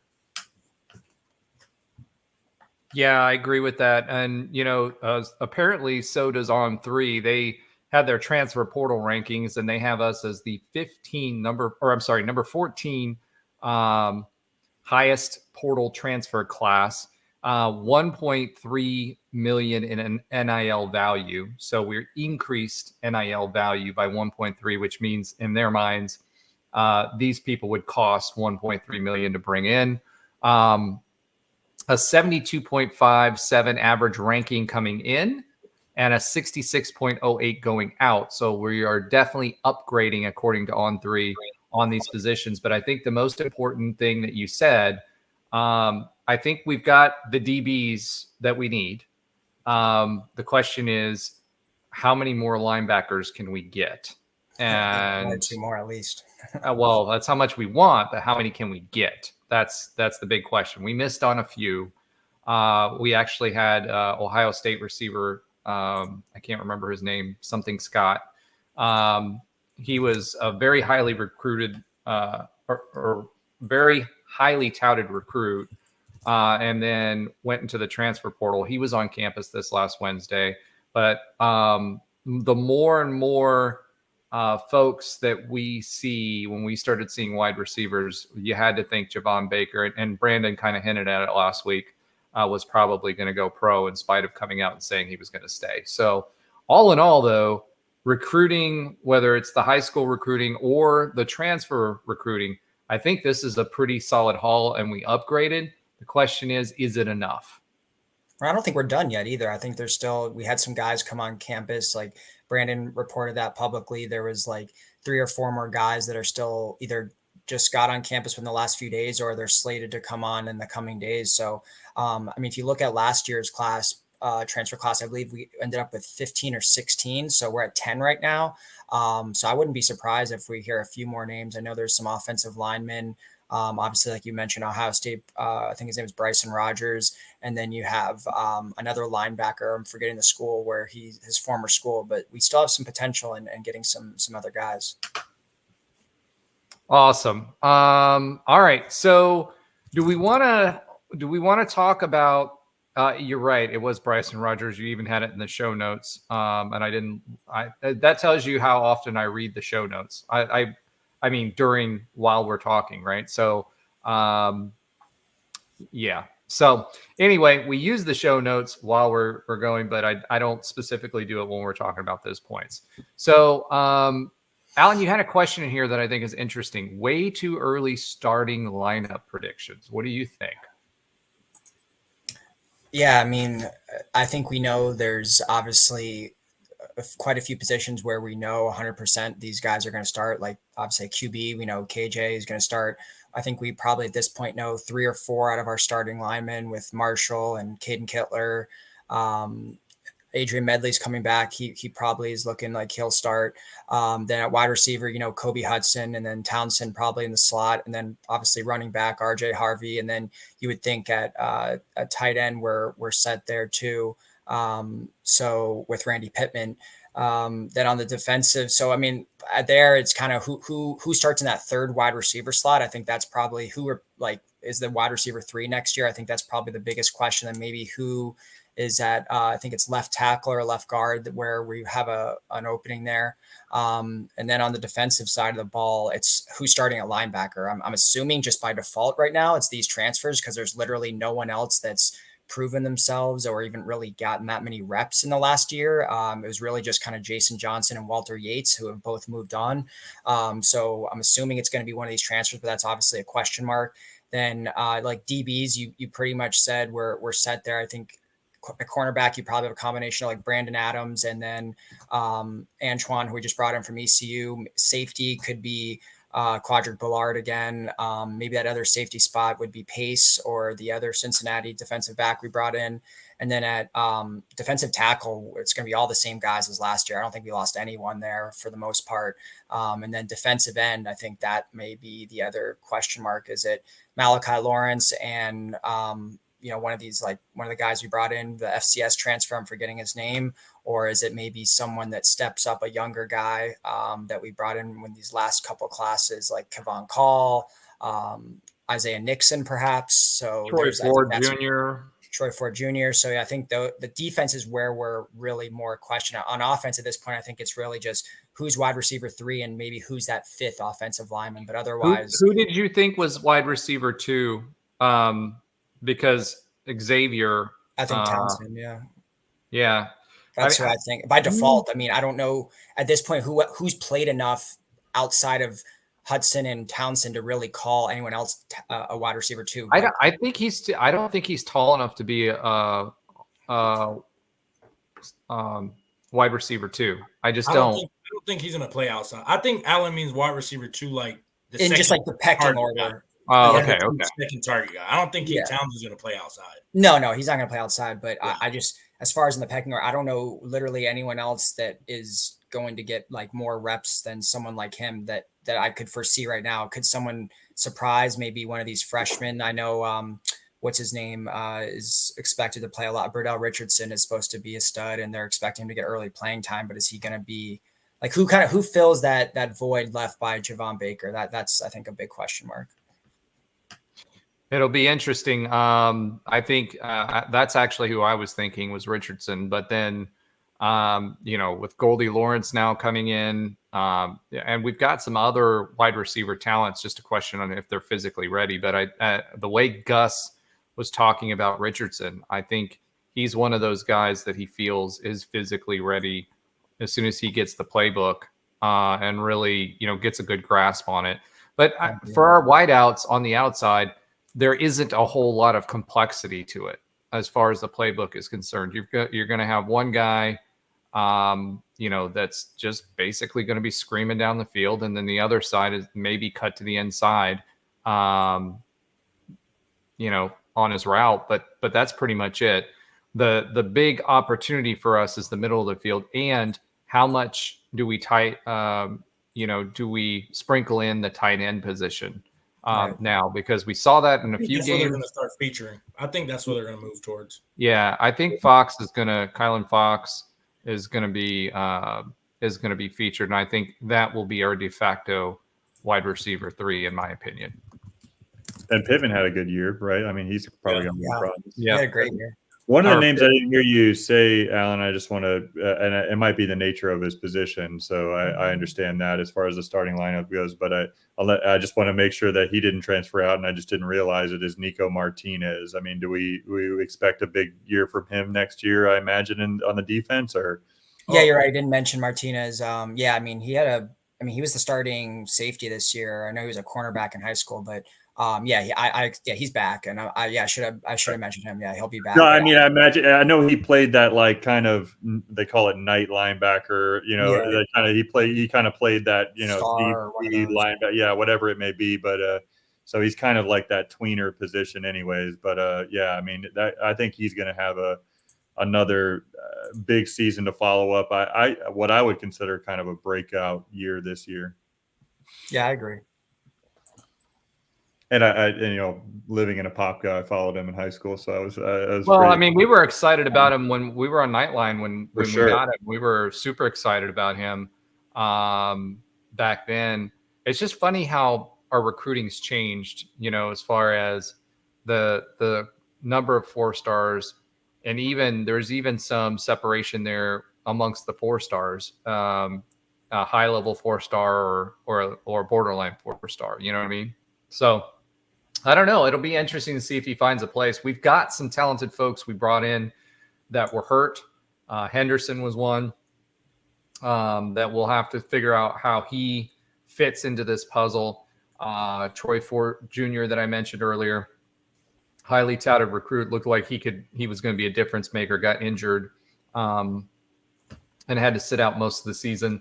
So there's some other guys on this roster that we haven't heard about that could make a name for themselves. So it's going to be interesting. No doubt. All right. I guess that I guess wraps that up, unlike our linebackers. Ooh, that's harsh. Yeah. The linebackers this year. Next year it's going to be better, right? Yeah, our linebackers or our defensive backs. Let's go ahead and say that too. All right. UCF NFL update. Anybody have any updates on our NFL players and how they were doing this year? Who's in the playoffs? I did see Matty Ice is back on the field. He got signed again. Was it the Chiefs or the Panthers? So he's right back out. Panthers. That's right. Where football players go to die now. But I'm happy for him. This was the same guy. Yeah.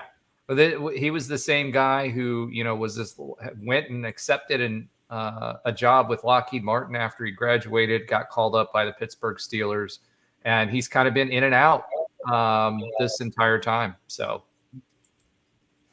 Yep. I think Gabe Davis and them are in the playoff Bills. He got hurt though. I don't know what literally last night. I don't know what they discussed with him, like what happened. I don't know if they have any updates, but he played, he got hurt, and then he was in street clothes at halftime. So that's a big blow for the Bills for sure. Yeah. Yeah. He is 0 for 2 targets and got no yards, but I didn't watch the game. I didn't realize it was in street clothes. Yeah, he got hurt in the early second quarter, and went in, came out at halftime, and was in just a hoodie, and that was it. So I was like, oh gosh. One of the guys we had mentioned is kind of like it's a sore subject, especially for guys our age, like Roger and I and others. It's just seeing Matt Prater do so well. He had his 400th and 401 NFL field goal made yesterday. for the Cardinals. Mhm. So Golly. I don't know how many, how long that list is, but that seems like a lot to me. He might be our first Hall of Famer, in spite of having folks think like that there's a Brandon strong Marshall. possibility. And I mean, he may be our first Hall of Famer, but despite having, the likes of Brandon Marshall, And he's kind of like our Ray Finkel on the UCF side. Yeah, here's the thing. We need let's for a future segment talk about Matt Prater at UCF for Noah and re-education, because I have some insights and from players on the team from that time when I was an instructor. Right, actually after that semester, we don't get that far in that game without him. I know. Everybody remembers another podcast, but that entire. I'd say the two Hawaii Bowls, the Hawaii Bowl that we were probably going to get into with Dante Culpepper and UCLA's fun stuff, and the Hawaii Bowl we actually went to. I think those two are probably good student re-education segments. All right, awesome. All right, let's pivot. I was going to say, just on the NFL stuff, if Jordan Akins is still on the Browns, he's still playing. Davis is still playing. Davis number 2, Kalia Davis for the 49ers is still playing. Alex Ward. On the Rams. Alex Ward. Yeah. Latavius, because he's still on the Bills. Like, we have a good amount of people. Charlie Hewitt, who's been in the NFL for as long as Noah's been alive. Is there, we have a lot of people that are actually in the playoffs, more than I expected. Well, it's funny that you said Charlie Hewitt, because that just confirms to me that you don't listen to anything Alan says, because that was like his second person that he mentioned was Charlie Hewitt. It's very soft. But let's go ahead and do that pivot that I was just referencing. And let's talk a little college football playoff. Obviously, Michigan just won their first national championship since 1997. So congratulations to the Wolverines. I'm just glad it wasn't an SEC team, especially the one that shouldn't have been in the playoff to begin with. Let's talk about the playoff, because times are a-changing. We've got 2-year contract left. We've got a 12-team playoff coming. It seems the format has been fiddled with again to a 5+7 format for the next 2 years, which should be 4 Power 5, 4 Power 4 conferences. I got to get myself used to saying that now that the two-pot conference is down to 2, and then it should be the 1 G5 champ. So before it was going to be 6 and 6, but now with the demise of the two-pot conference, it's 5 and 7. However, going forward, dude, that was so 5 seconds ago. We're on to the playoff. Come on, bro. No, bruh. All right. That's how he got his name anyway. But going back to the playoff, there's a few things that are going on. Back when the whole Power 5 narrative started, I don't know if you guys remember this, but way back when the playoff was going and they were negotiating on all this stuff as to how the monetary distributions were going to go, the Big East was going away, and they were trying to strip the BCS/Power tag. UCF was caught up in all of that. The Power 5 narrative started at ESPN. And that narrative set the stage. There's no Power 5 in the NCAA structure, none of their legal documents.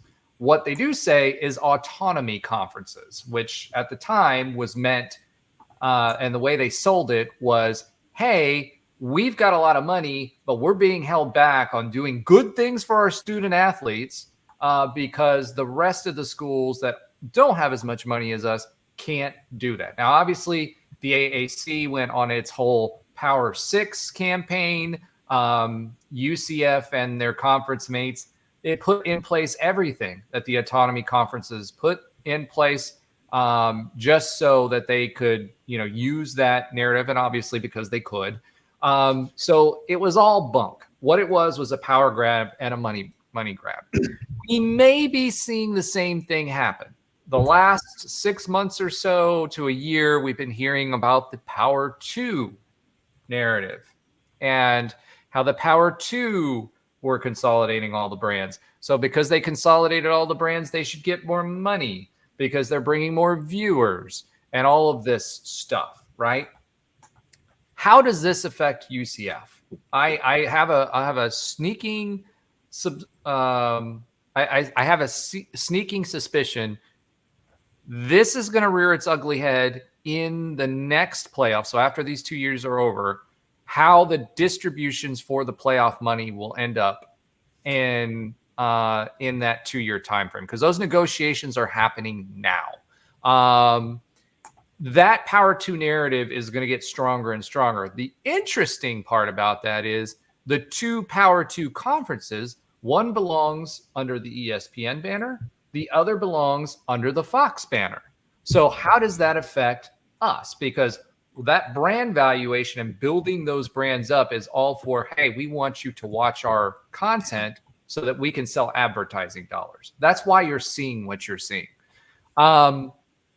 So out of all of this, Fox and ESPN right now, that came out today that ESPN also has a competing bid. A couple days ago, Fox is trying to, we had pontificated, to use Ben's word from earlier, that the playoff would be split, meaning amongst the advertisers. It just gotten so like expensive. the NFL does.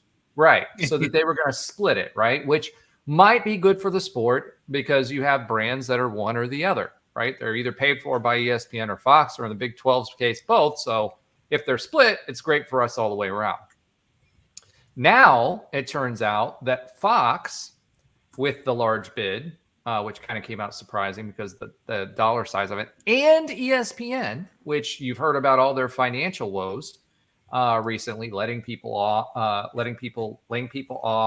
consolidating, doing all these things. They also came out with a competing bid, and they have the right to match. So ESPN may still end up with this. Now, this may be Disney has been trying to sell ESPN. And because they've been trying to sell ESPN, the biggest value that ESPN has, or that is the college football playoff. So I could see this as a play to overpay to get them an asset that they could sell. Because the only way that ESPN makes money, and it's been that way since the playoff started, was the playoff advertising revenue dollars. They are in the red until after the playoff is played, and they get paid by that. How do I know that? Because I looked at all of their financial statements, and I was on all their quarterly calls back when I worked for Disney in a leadership position. So that has rang true then, and it's only gotten more expensive now as conferences have cost more. So what does that leave UCF? And I'm interested to hear you guys, knowing all of that, knowing that we're getting ready to go into negotiations, hearing the Power 2 narrative, where does that leave UCF? And I do believe that's the foresight of Brett Yormark for 2 reasons, saying, hey, I'm going to consolidate the basketball brands to make sure I don't get left out too much on all of the other winnings, but also in case there is a split, because if they don't get their way, they will split, that the Big 12 will go. So I'm interested to hear from you guys. What do you think about this? Will there be a Power 2? Will it be, will this be the new narrative, all we hear? And, will we be able to compete and continue to stay relevant as a conference and as a school in that third best conference? Because the ACC is on its way out, guys. Once they lose FSU, it starts to crumble. Yeah, I think. Go ahead, Josh. All I was gonna say is, to me, it depends if we separate football and every other sport. Because if you separate football, then maybe you have a leg to stand on that there are 2 conferences that are at the top or darn near close. And that third conference is definitely the Big 12. If you add in even men's basketball alone, and this is, we alluded to this a couple times, it's probably part of Brett Yormark's play, not only because he has the background from basketball, but you can't exclude the Big 12 men's basketball from anything that separates itself off from the rest of collegiate sports. You can't. We just talked about it on this podcast. We have the second hardest schedule. Where Trey looked up the schedule for the first time, I think he went, "Whoa, look at the numbers of February." There is 0.0% chance that if men's college basketball is included, that you can preclude the Big 12 from whatever the new normal is. But if it's just football, you have a little bit of a better argument. So I really think it depends a bunch on what ends up happening with this next contract. If it's solely Fox or solely ESPN, they're going to do what they currently kind of do. Promote their own brands, build up, viewership for sponsors and dollars and all that stuff. And those who are not part of that TV station or that conglomerate, if you will, well, they're not going to be talked about as much unless you're really, really, really good. Like Michigan, who, just won the championship this year. You have to talk about that on ESPN. I don't care if all their games are pretty much on Fox. You have to, because you have to. Forget controversies and everything else. They are a darn good football team, as we've witnessed throughout the season. So that's my take on it. If it's just football, the negotiations are going to be harder and harder at that top level to say, yeah, we really need to have four conferences that deserve it. 3 might have a pretty darn good argument.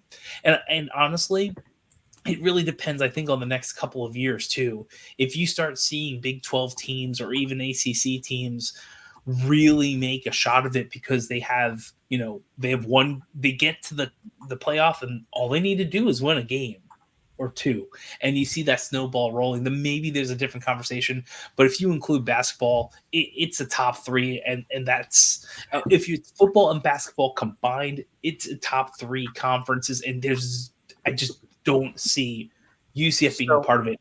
So is it more likely that the conference gets parted out like the ACC is about to, or is it, and you do the Power 2 and you have 2 consolidated brands, or is it a situation where you keep the Power 3, right, and you need it for the content for both parties, because then UCF is, and the Big 12 is in the catbird seat because both parties have a vested interest in Big 12 content. Yeah, I'm with you, John.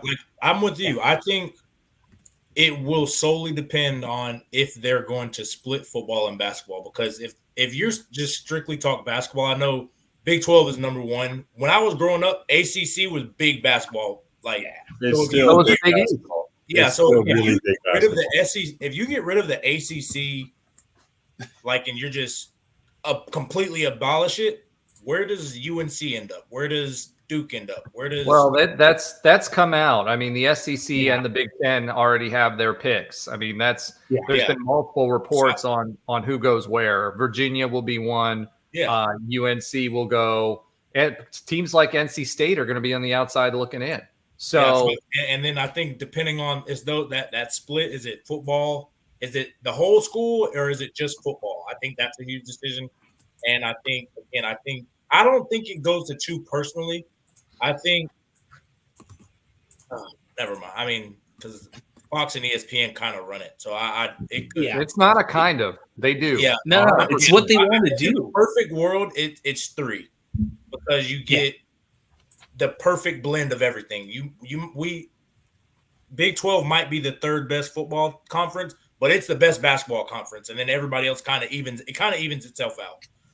And if it goes to 2, that's where it kind of gets tricky, and I think that's where it's gonna be you're gonna have some tough decisions. You're either gonna split football and just completely go rogue, do its own thing, or there's gonna be a lot of good schools kind of left out of the party, and I think they're gonna have to reevaluate everybody, because I think teams like Mississippi State, they're not gonna be in. If you go to 2, you can't take some of these straggler brands in the SEC, some of these straggler brands in the Big Ten. I don't care how much money there's not a mechanism for kicking them out. So it's either they're going to be the Vanderbilts of the world, that the only reason, or Vanderbilt of the world, where they're only there because they were there 100 years ago, right? So I don't see that. If it does go power to, it'll be additional brands, not subtraction, unless they completely blow it up and go independent of the NCAA, which that's what I think. That's what I think which has been hinted at. In which case, in which case, I think they need all of those brands to have enough content, to have enough games to justify.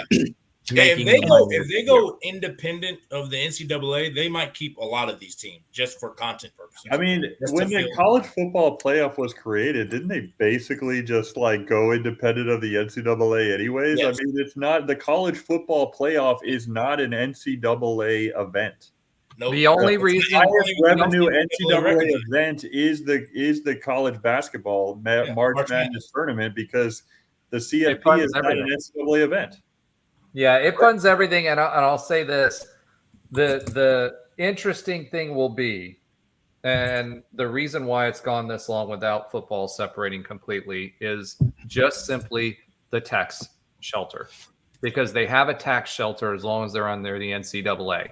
Once that goes away, that tax shelter goes away, and that's a lot of revenue that they're missing. Yeah. Which leads you to think that ultimately, and that we've talked about this with NIL and transfer stuff, but really NIL, but ultimately, and as crazy as it sounds, U.S. Congress is going to have to get involved in this kind of stuff, which is nuts. Interstate commerce. Congress they're already involved. They are already involved. I'm just saying that it's even more it'll be more. Congress, it's a way to make more money. Think about the tax revenue you would generate that they're missing out on, whether it be from paying players, right? So they're getting the tax revenue from that. They're getting the tax revenue from the TV contracts through the schools, right? A lot of these, most schools, especially big schools, including UCF, have their athletic programs are actually DSOs, or direct service organizations, which means they're a separate entity from the school. And so thereby, if they enter into contracts that way, there are some tax shelters being part of a public but not a private university, right? So that's why a lot of these private schools are like, yeah, we'll never participate in that. Stanford's already said that. We're not going to pay players, because guess what? That opens them up to pay a bunch of taxes that they don't have to pay right now. So at the end of the day, if they do that, then they're going to be making a lot of money. For the government's part, I'm surprised they didn't pass any legislation to just say, hey, we're going to bring it all in-house. You guys are going to get taxed. The players are going to get taxed. And that's it. Make it into a regular job. It's to the government's advantage to do that. Now, if you're even thinking of splitting off football, right? Let's just say, yes, this is what we're going to do. You're already kind of signaling to the NCAA that they're not needed. Why wouldn't you just take the basketball schools, right? NCAA credits are a lot of money. But if you pull the Big 12, what's remaining of the ACC after they get split up, SEC, and the Big 10 out of the NCAA tournament, you're going to have a quarter of a tournament. So, I mean, if it's already cash grab it all. But I really do think that all this is going to be driven by the same thing it's been driven by since the 90s, which is TV money. And within reason, a consortium of groups, including the CFP and some presidents, and basically Fox and ESPN, unless Amazon or Turner or NBC or a couple of other places, maybe even CBS, get their fingers into the pot. That's how college football, or even the revenue sports, are going to go, because as a very, very wonderful group, Wu-Tang once said, cash rules everything around me. And that's what it's been like for the past 20, 30 Oh years. my gosh. Except for Trey never got a dime. He got his keys in. No matter what, he got his keys in. So I don't have the musical keys, but I have a fun fact though. Trey, go ahead. My question becomes, say they do, because I think this is where they're headed, like a minor league football or a minor league entity.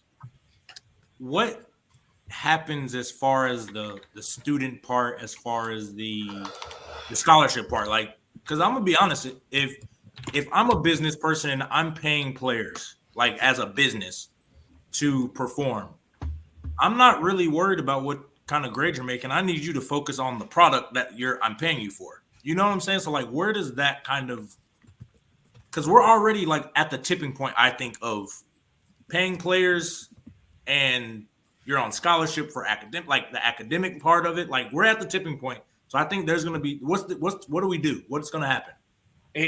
Certificate programs at universities for business ethics and stuff like that. I mean, truthfully, when it comes to scholarships, I mean, you're either there to go to school or are you playing school or are we playing sports? And I think we used to love the idea, which was reality, but TV money and other things just, cash rules everything around me. Cash rules everything around me. But sometimes you're a businessman, not a businessman, right? It's all the reality. So I really think if we become minor league football, they're really not going to be student athletes. They'll be representatives of the university, and maybe we can get them the things they need to do. All right. Anybody else? Alan, you've been awful quiet over there. Any thoughts on this?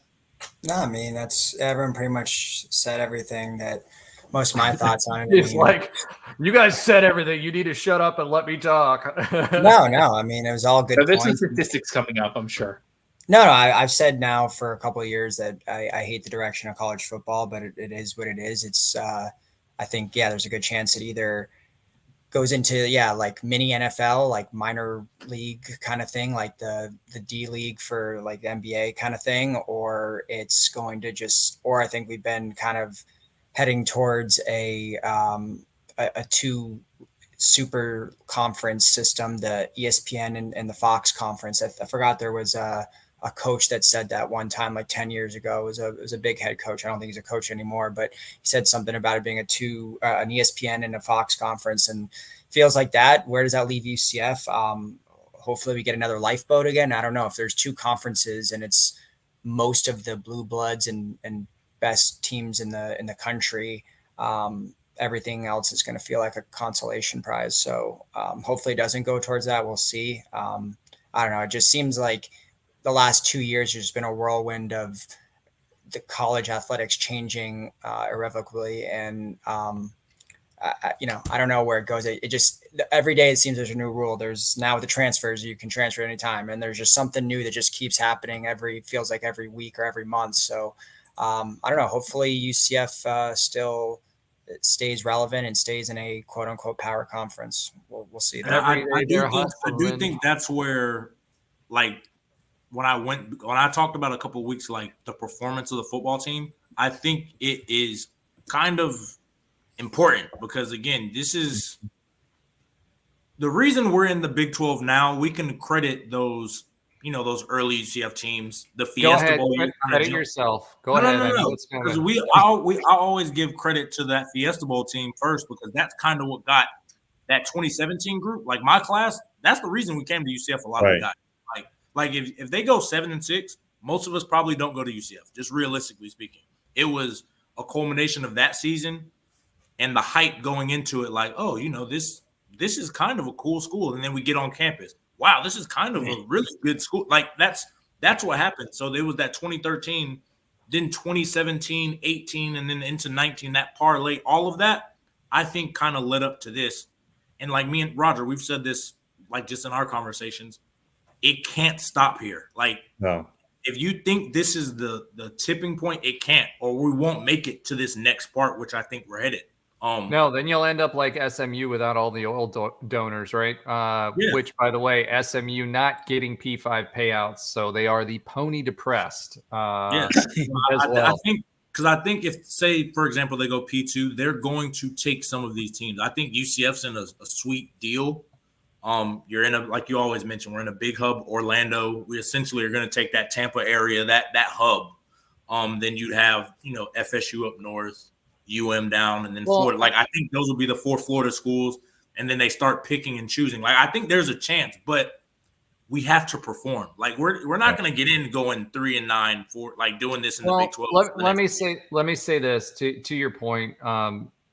If they do go to a separate program like that, I do think UCF goes in just by virtue of the metro population and the number of alumni we're pumping out now. That's what puts us in a good position more than just the football program. And versus Cal U,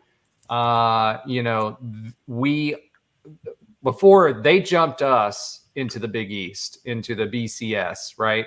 And they completely fumbled the football. Now we have the advantage that we are in the Power 5, so we are on the stage where we could get picked up.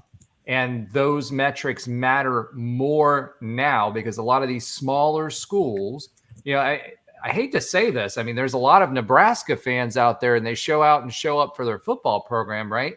There's not a lot of Nebraska TV sets because their population is so much lower. We have 23 million people in the state of Florida, and the whole entire state of Oklahoma has less population than the Orlando metro. Mm-hmm. So a lot of those schools, if it does go that way, it's going to be markets. It's going to be, just like professional sports, small market teams, big market teams. We're going to be one of those big market teams.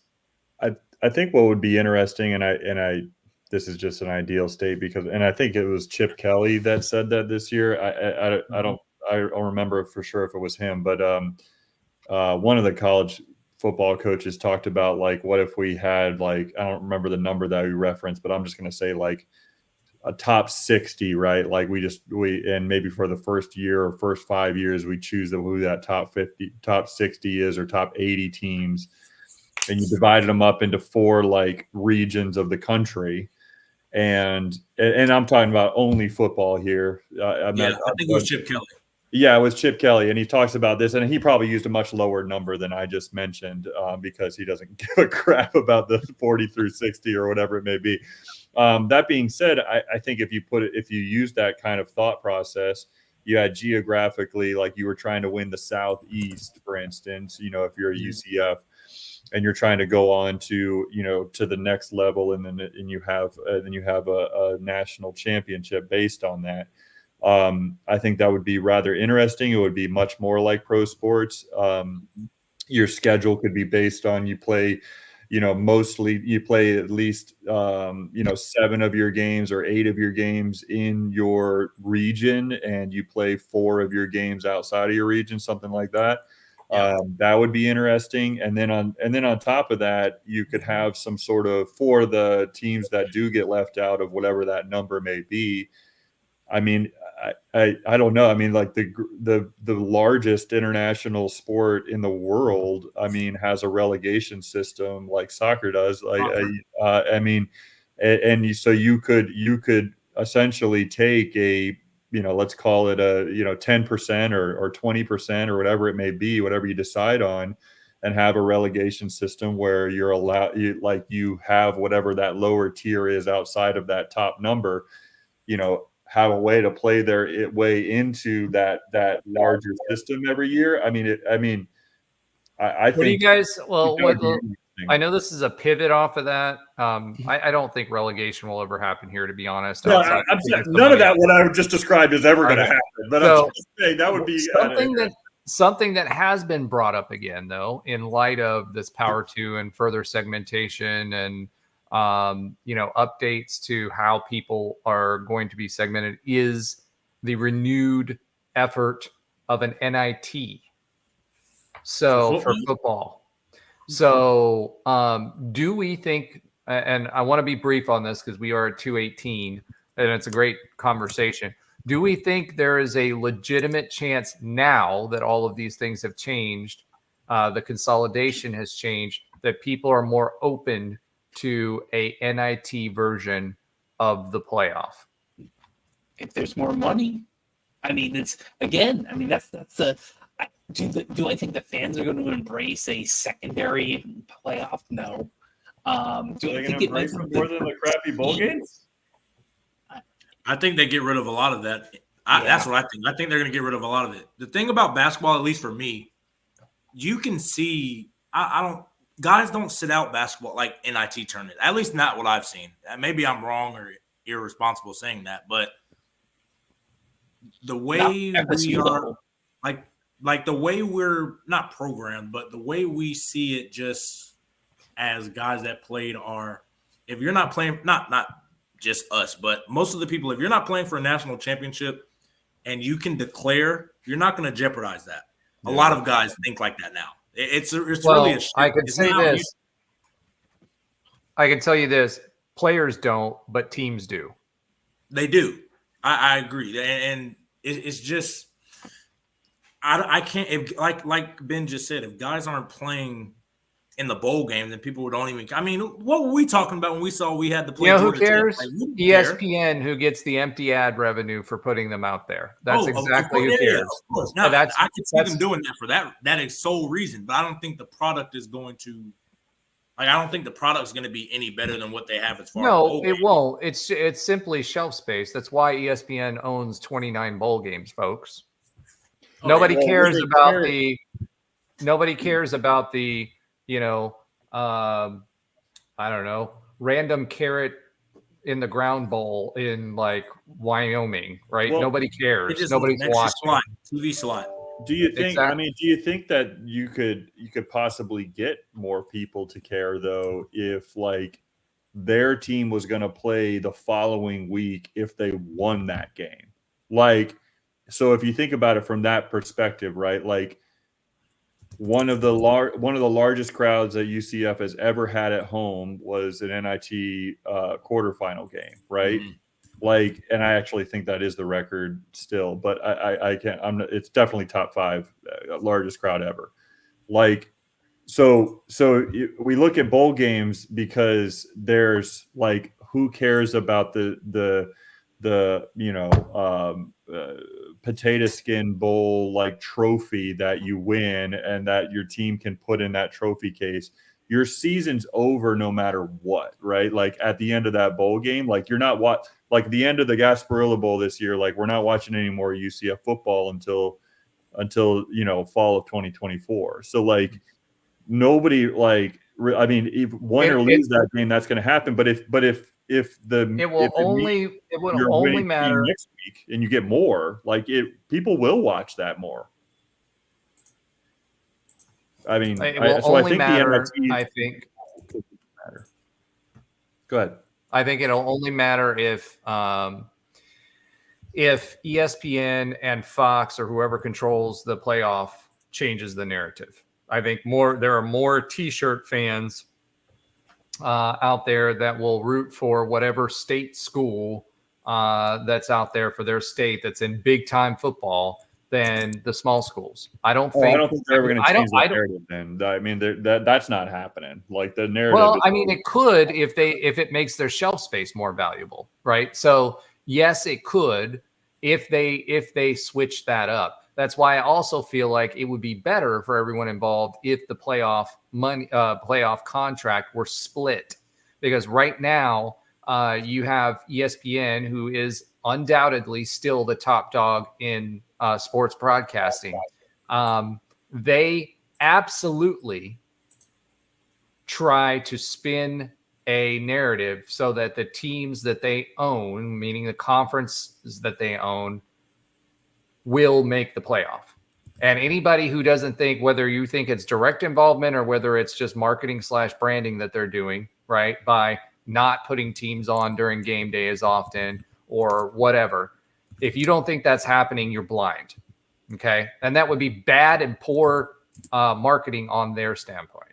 So, at the end of the day, what it boils down to I think, for that is if the media is incentivized to go ahead and change the narrative to be more inclusive of these other team performances, then yes, I could see them. I could see an NIT matter. Otherwise, if they don't get, if they don't get airtime, if nobody's talking about them, then nobody's going to care because that's everybody's B school for the passive fan anyway. So that's my feeling on it or thought on it. So do people care about the NIT now? Not unless your team's like in it.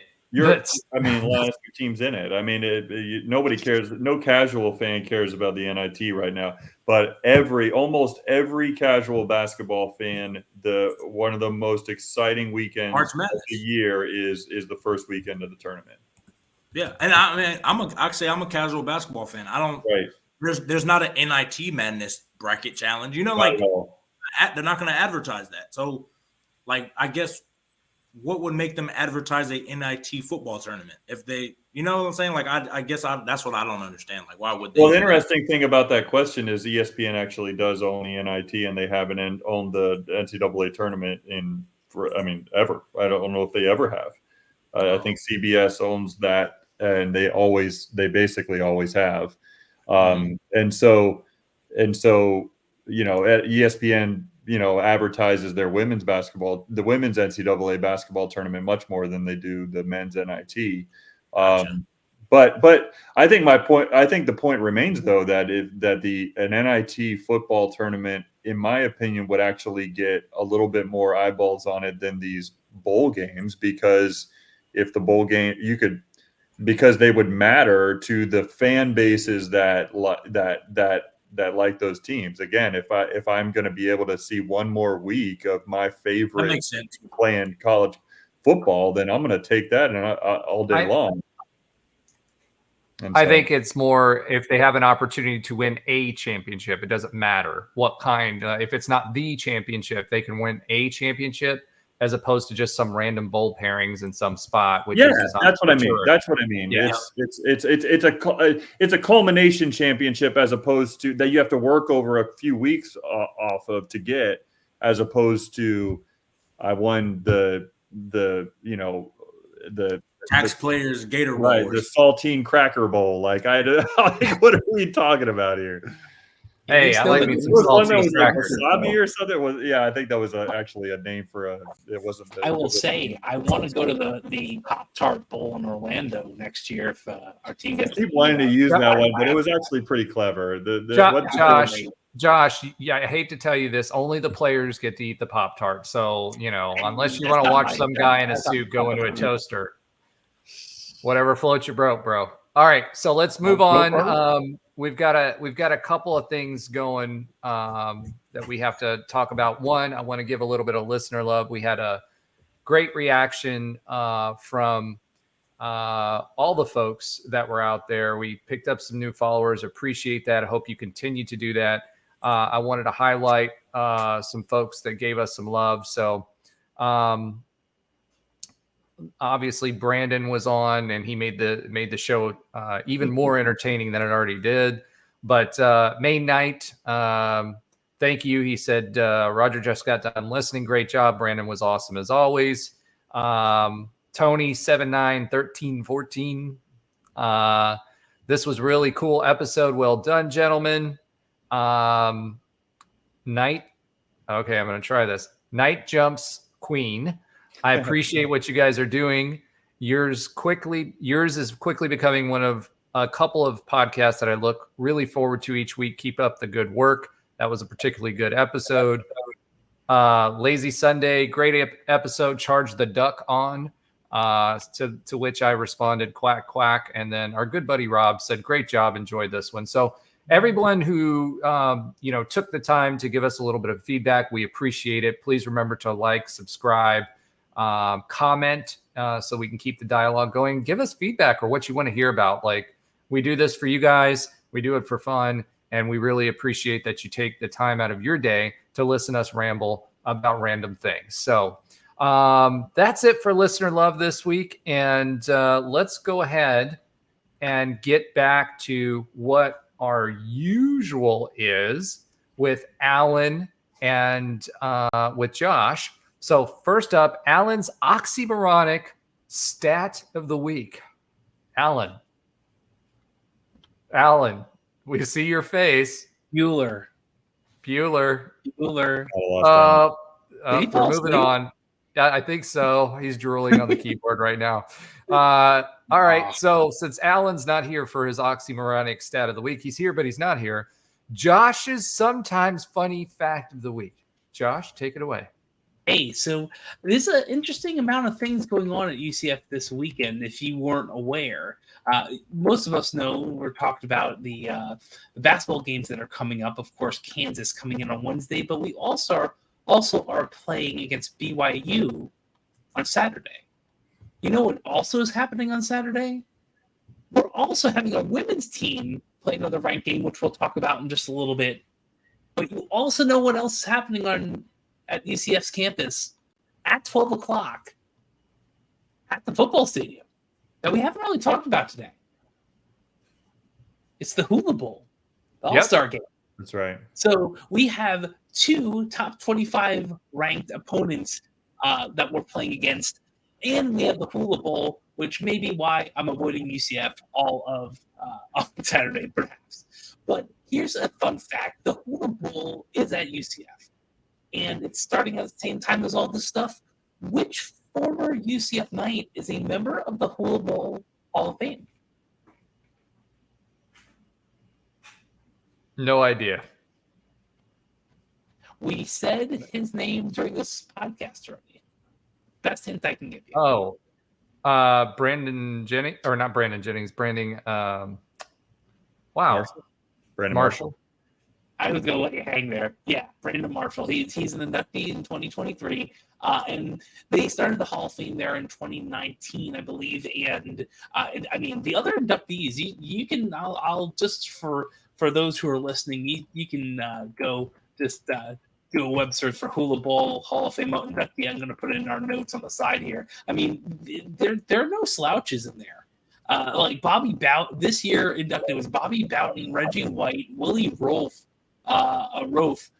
Steve Bartowski, Daryl Tolley, Ron Simmons, and Brandon Marshall. So and Marcus Allen and some others were